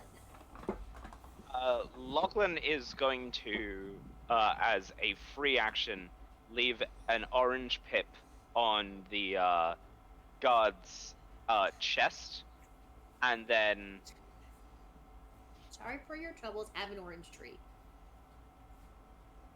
I'm sorry, that And seems that- like a really serial killer thing to do. Just like, here, we knocked So you out. Here's my calling card. specifically, if they have like a pocket or like a buttonhole, I'd like to put it in there. I mean, he's got pockets. You can put it in his pocket. Yeah, I slip it into his pocket, and then I'm going to run along here. Is this right here like a raised fence? Yeah, it's about a 3.5-foot tall raised fence. I am gonna grab onto the fence and walk along the wall out of the way of Webb. Give me an acrobatics check. I believe it. I mean, I'm just doing something that everyone's able to do. This is a thin rail, though. And you're doing it quickly. Yeah, that's like a thin fence. Trying to get close. What is that? 15 feet. No, of his hand? I'm not trying to walk on the fence. I grab onto the fence and I have my feet on the wall. Oh, okay. I'll still give you an acrobatics. You still have to give me acrobatics, but you're fine. You're Never mind. good. Never mind. You're a little showy when you do it too, you know. Yeah, I do a little flip. Get your panache. Aw, I see I've inspired you. Was that my action to do the acrobatics? I will be nice. I will just let you take that with your movement. Okay. Well, as my action, I am going to. There is fire there. There is fire there. Fire there. Yep. As my action, I'm going to dash this way. Okay. It's dark And again. then I'm gonna say, Saru, it's dark. Sorry, wasn't here. Sorry, you're right. It's dark. Don't worry, I made the same mistake. I can't see, and you sound very similar. Blame Batman, the is voice that you? actor. Hey, Kevin Conroy did everything he could to give Bruce Wayne and Batman very distinct voices. You did pretty good. If I remember right, it was his idea. It was entirely his idea. They wanted to have Batman and Bruce Wayne have the same voice, and he kind of went, no, that's dumb. It would be like, why would the smartest man alive not disguise his voice when he is disguising his identity. Correct. All right. So yes, Lachlan. It is now dark. No, I'm not letting you move back. I know. Just making sure. All right. Not Masaru. It's your turn. Wait, I was there. Is that dash 5, 10, 30. It is dark. Goodbye, Lachlan. You 15, dash even 20, right 25, past Lachlan. 30. What was that? You feel a breeze on your face. Is this because I got you mixed up? I'm sorry.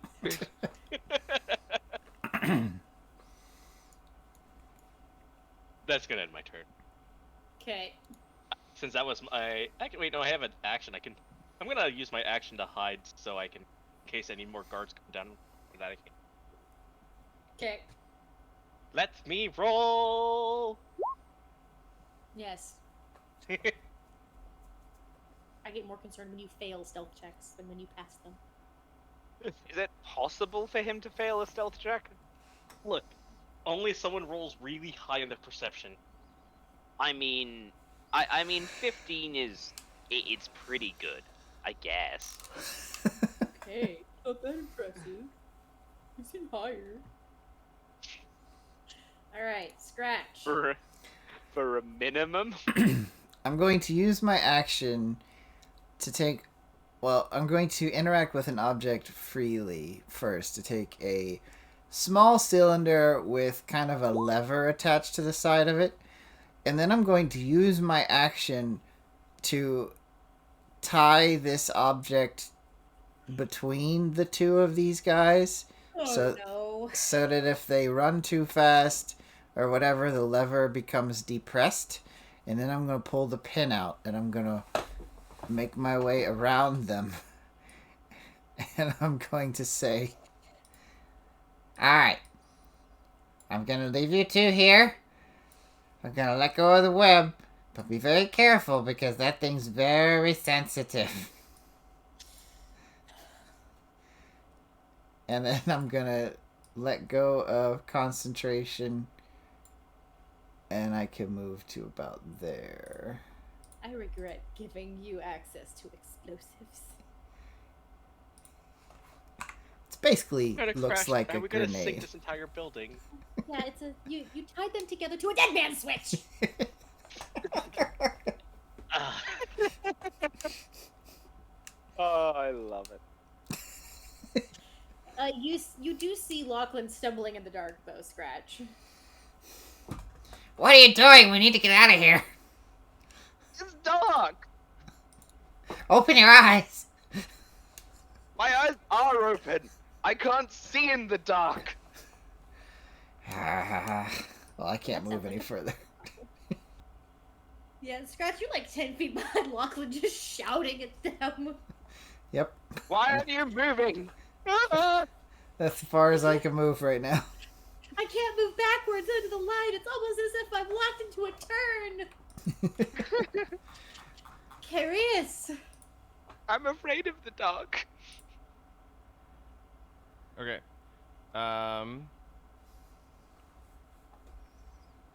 Again, I am going to reach into my component pouch and pull out some ashes from a burned leaf of mistletoe, and I'm going to rub it all over my body, and I'm going to cast Pass Without Trace.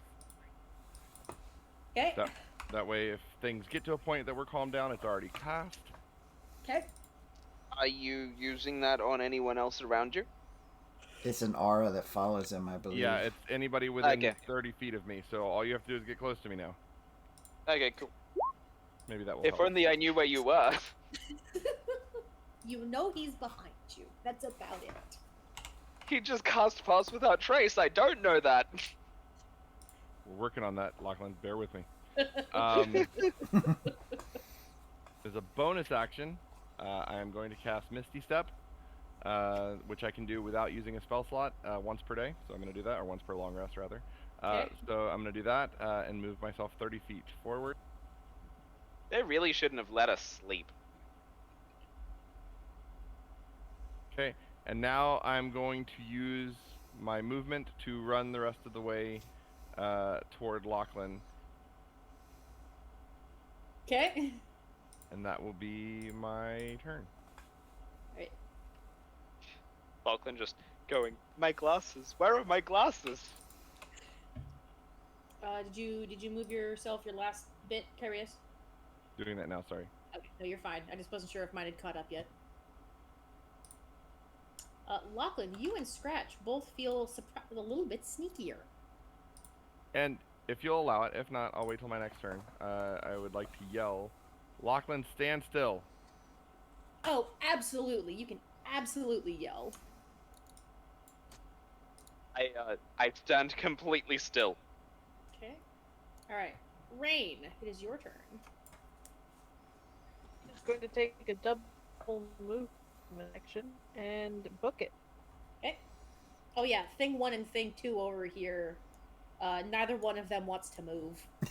That was the plan. There we go. Alright, Blind Bandit, your turn.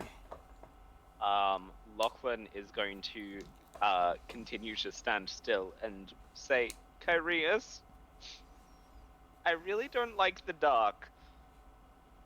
And can I cast light, or do I have to keep standing still? Stand still. Okay. Is there something around me? Yes, the big fucking spider. You hear from behind you. Yes, it's a very large spider. As soon as I hear spider, I wonder. Bestows hope and vitality. Nope, that does not give me light, unfortunately. As soon as I hear spider, I cast Spirit Guardians. And knowing that my friends are nearby, I exclude them. But around me springs up little pans dancing around playing pan flutes, and some of them floating through the air. And that also sheds light in bright light 15 feet around me and dim light for 30 feet. You see no spiders. But you hear Yes, laughing but now, behind you. but now I have an aura. You now have an aura, but you also see no spiders. You see no spiders around you, but you do hear laughing behind you. Okay, so that was my action as my I turn back to the ranger and say, no, seriously, can I move? Come to me. Oh wait, you can't see. Come to the sound of my voice. No, he No, can you- see you now. You can now see the bright light and the aura of pans. There's cookware everywhere. Oh, if you have light now, then never mind. Okay. So he just wasted like his part of his movement to come back. I love it. Okay, so that is 5, 10, and then I can get to here. I was going to cast Dark Vision on you too, but it's a touch spell, so I have to be right next to you. Sneaky Yure's shadow is just suddenly cast up against the wall in front of him. I'm being sneaky too! You can't see his expression underneath the mask, but you But can you can feel a feel dead it. man there.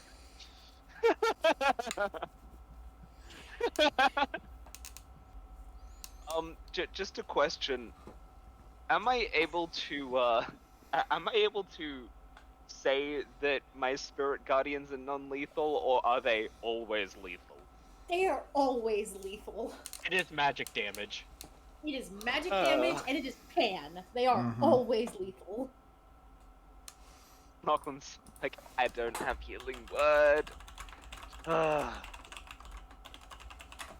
It's like that scene in Rick and Morty that's like, I recommend that you don't come any closer, because if you touch me, you will die, and there is no afterlife. It all just goes black. Yeah, that's you at the moment. Okay, that is the end of my turn. Okay. Slightly less sneaky boy. Your turn. We left. Your shadow is being cast on the wall from behind you. There's light. Slightly less sneaky. Oh, hey, look, a bridge. By Joe, there's a bridge. 30. Oh!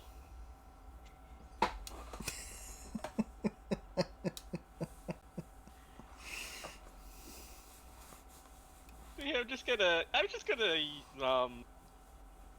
Yeah. Yeah. I'm just gonna that. You know that? Okay, that works. I'm gonna that. That works.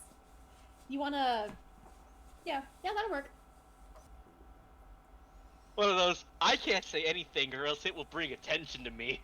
Correct. That's for them and the gods to sort out. Correct. All right. You want to do anything, or just be sneaky? I dashed and then used my action sneak. Scratch. As I'm running.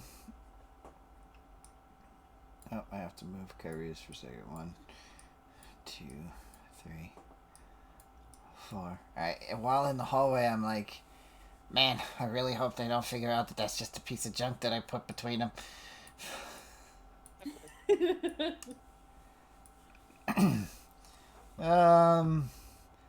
That's my full movement, but yeah. I just... You guys know the scene in Disney's Hercules where someone gets bonked on the head and they have the satyr just floating around their head? Yup. Yeah, that's what my spirit guardians is.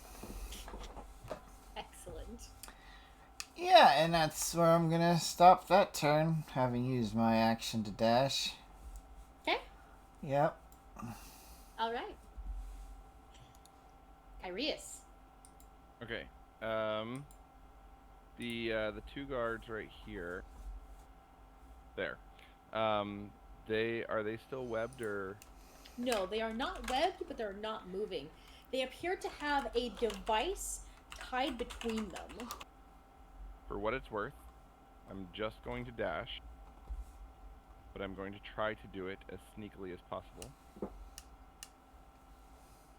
Okay. So, my cloak gives me advantage, Mm-hmm. And you have a +10. and I have a +10, so 32. Dang, almost as good as your A. Darn. You know, because it's not a 33. You fail. They blow up. Everything comes down crashing around you. You're back in the paintings. Rocks fall, we all die. No, you are plenty sneaky. Okay. And then I'm just going to dash 70 feet. Okay.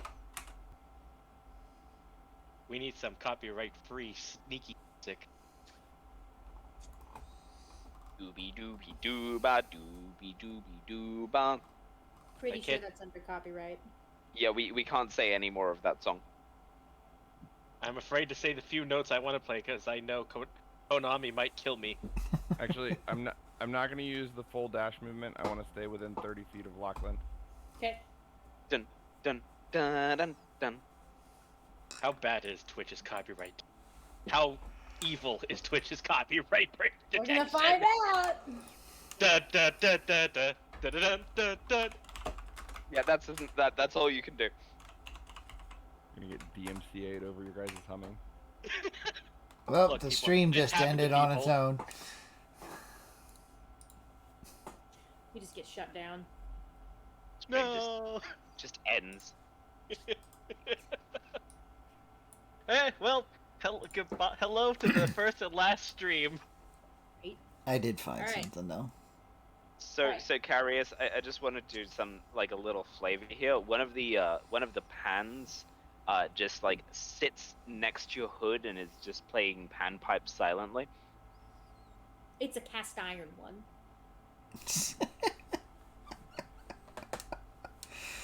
Okay. Oh, shoot. Alright, so Kyrie, you finished? I'm finished. Alright. Now it's the guards.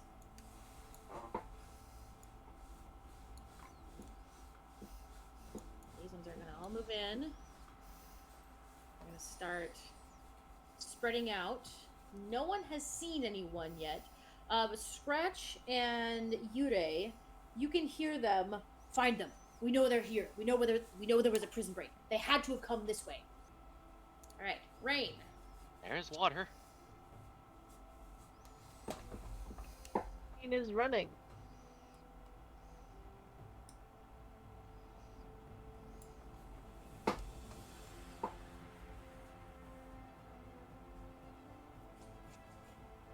All right.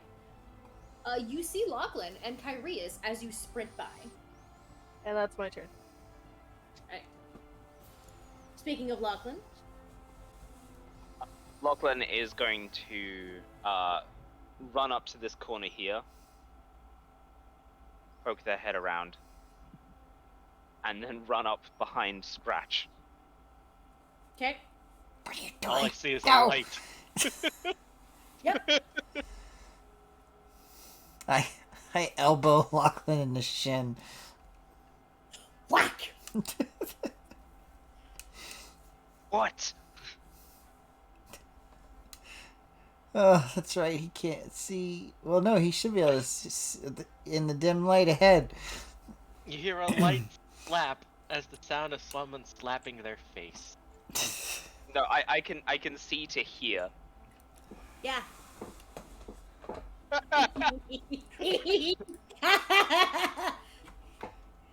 You hear in the distance, Lachlan. That! There! I see something! It There! is still my turn, and I don't believe I've used all 30 feet of my movement. Oh. Okie dokie. Wait. I just need to check though. 1, 2, 3.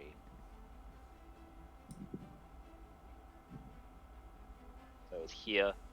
Yeah, I used all my movement. Just out of your line of vision. You hear shouting. What? What's that? You hear from across the way, "You there! Stop where you are! Halt, prisoner!" Who's that? Here's a prisoner. You are! No, I'm not. You want to roll me persuasion? That would be deception. You want to roll me deception? I'm also going to, and I'm treating this as my bonus action. I'm gonna say, listen, just warning you, you don't want to come anywhere near me. You will die, and it will hurt. So let's do deception. Actually, I would argue that I could say persuasion because I am not in fact a prisoner as I have escaped. I'm sorry, you wanted deception, so you get deception. I tried to give you persuasion. You wanted deception. No! Elegant darkness. But seriously, don't come anywhere near me. You need to be taken back to your cell. Once the captain gets here, then you'll be sorry. Scratch, what's going on? That's the end of my turn. Masaru. 30. I'm gonna just come out of stealth and throw a fuckload of ball bearings. Just like right over here so it becomes hard for them to cross it or just slip on their ass. Okay. That as my action. Well, there's only one way out, guys. And I jump. I was gonna, please tell me you jump. Cool. So, Scratch. And, Lachlan, how far can you see? I can see to You can see here. about here.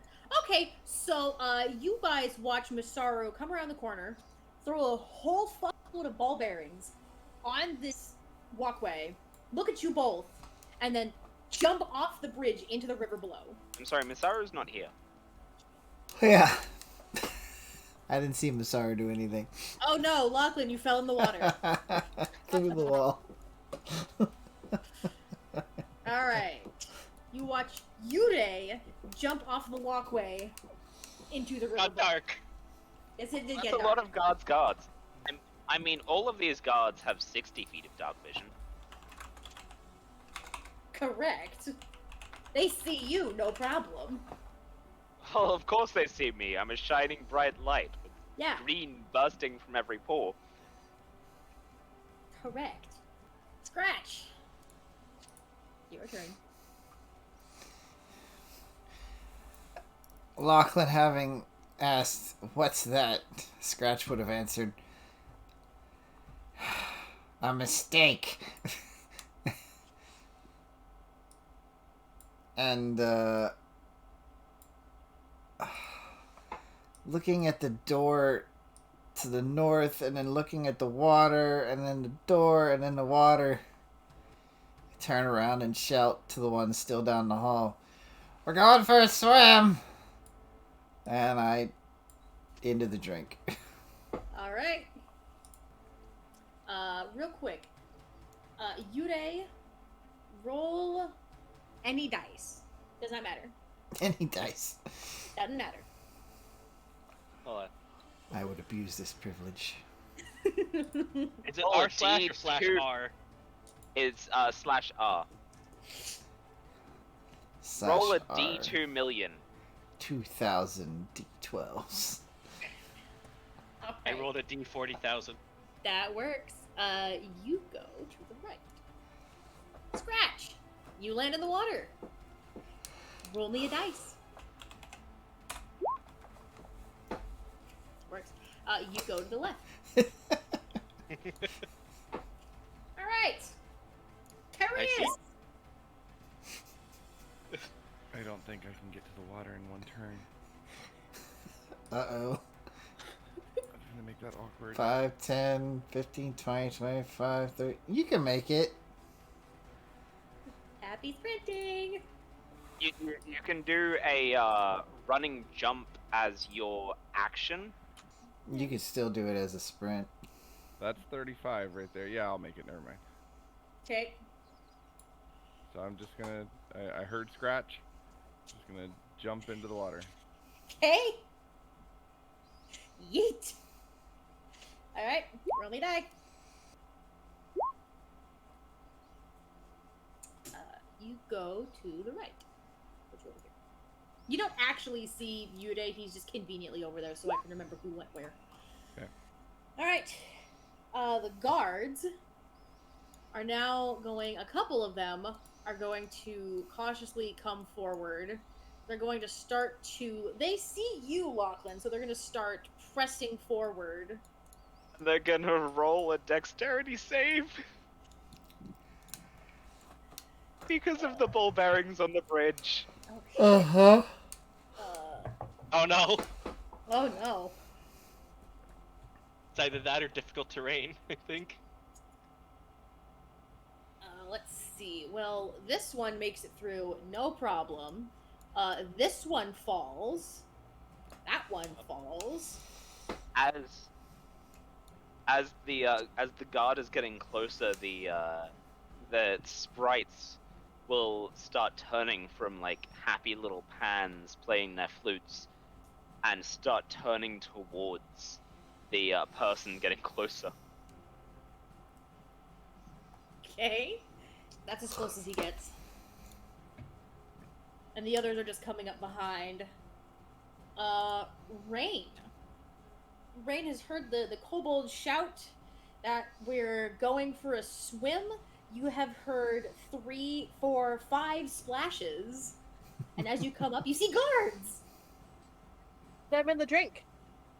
Cool. Roll a die. You also go to the right. You also do not see Kyrius or Yude. Alright. Doctor, my doctor. Lachlan is going to run directly at the person, and with my action, I'm going to create a terrifying version of my visage that continues to run through them as I drop concentration, and immediately as the light stops, I jump to the right. So their dark vision, they see my terrifying spectral visage charge across the bridge, and my light drop, and then a splash. Okay, and roll a die. All right, Scratch, you're on your own, buddy. Oh, well. All right, you go to the right. All right. And as you're all floating down, at one point on following both of you, you just hear a long suffering sigh and just this could have been so much easier. Before you are whisked away by a rushing river into a dark tunnel. And that is where we're going to call it for tonight. Oh. Well, we have been going for almost 5 hours. Yep. Yeah, exactly. We can go for another 2. Well, thank you everyone for watching. Thank you everyone for joining. We will pick up next Sunday with Stealth our was optional. what? Stealth was optional. We will be picking up next week, next Sunday, on the same bat time, on the same bat channel. Yep. And for those of you who see the other games, we'll keep you posted. Have a great night, everyone. Glad to see some new faces. And take care. That's what I'm saying.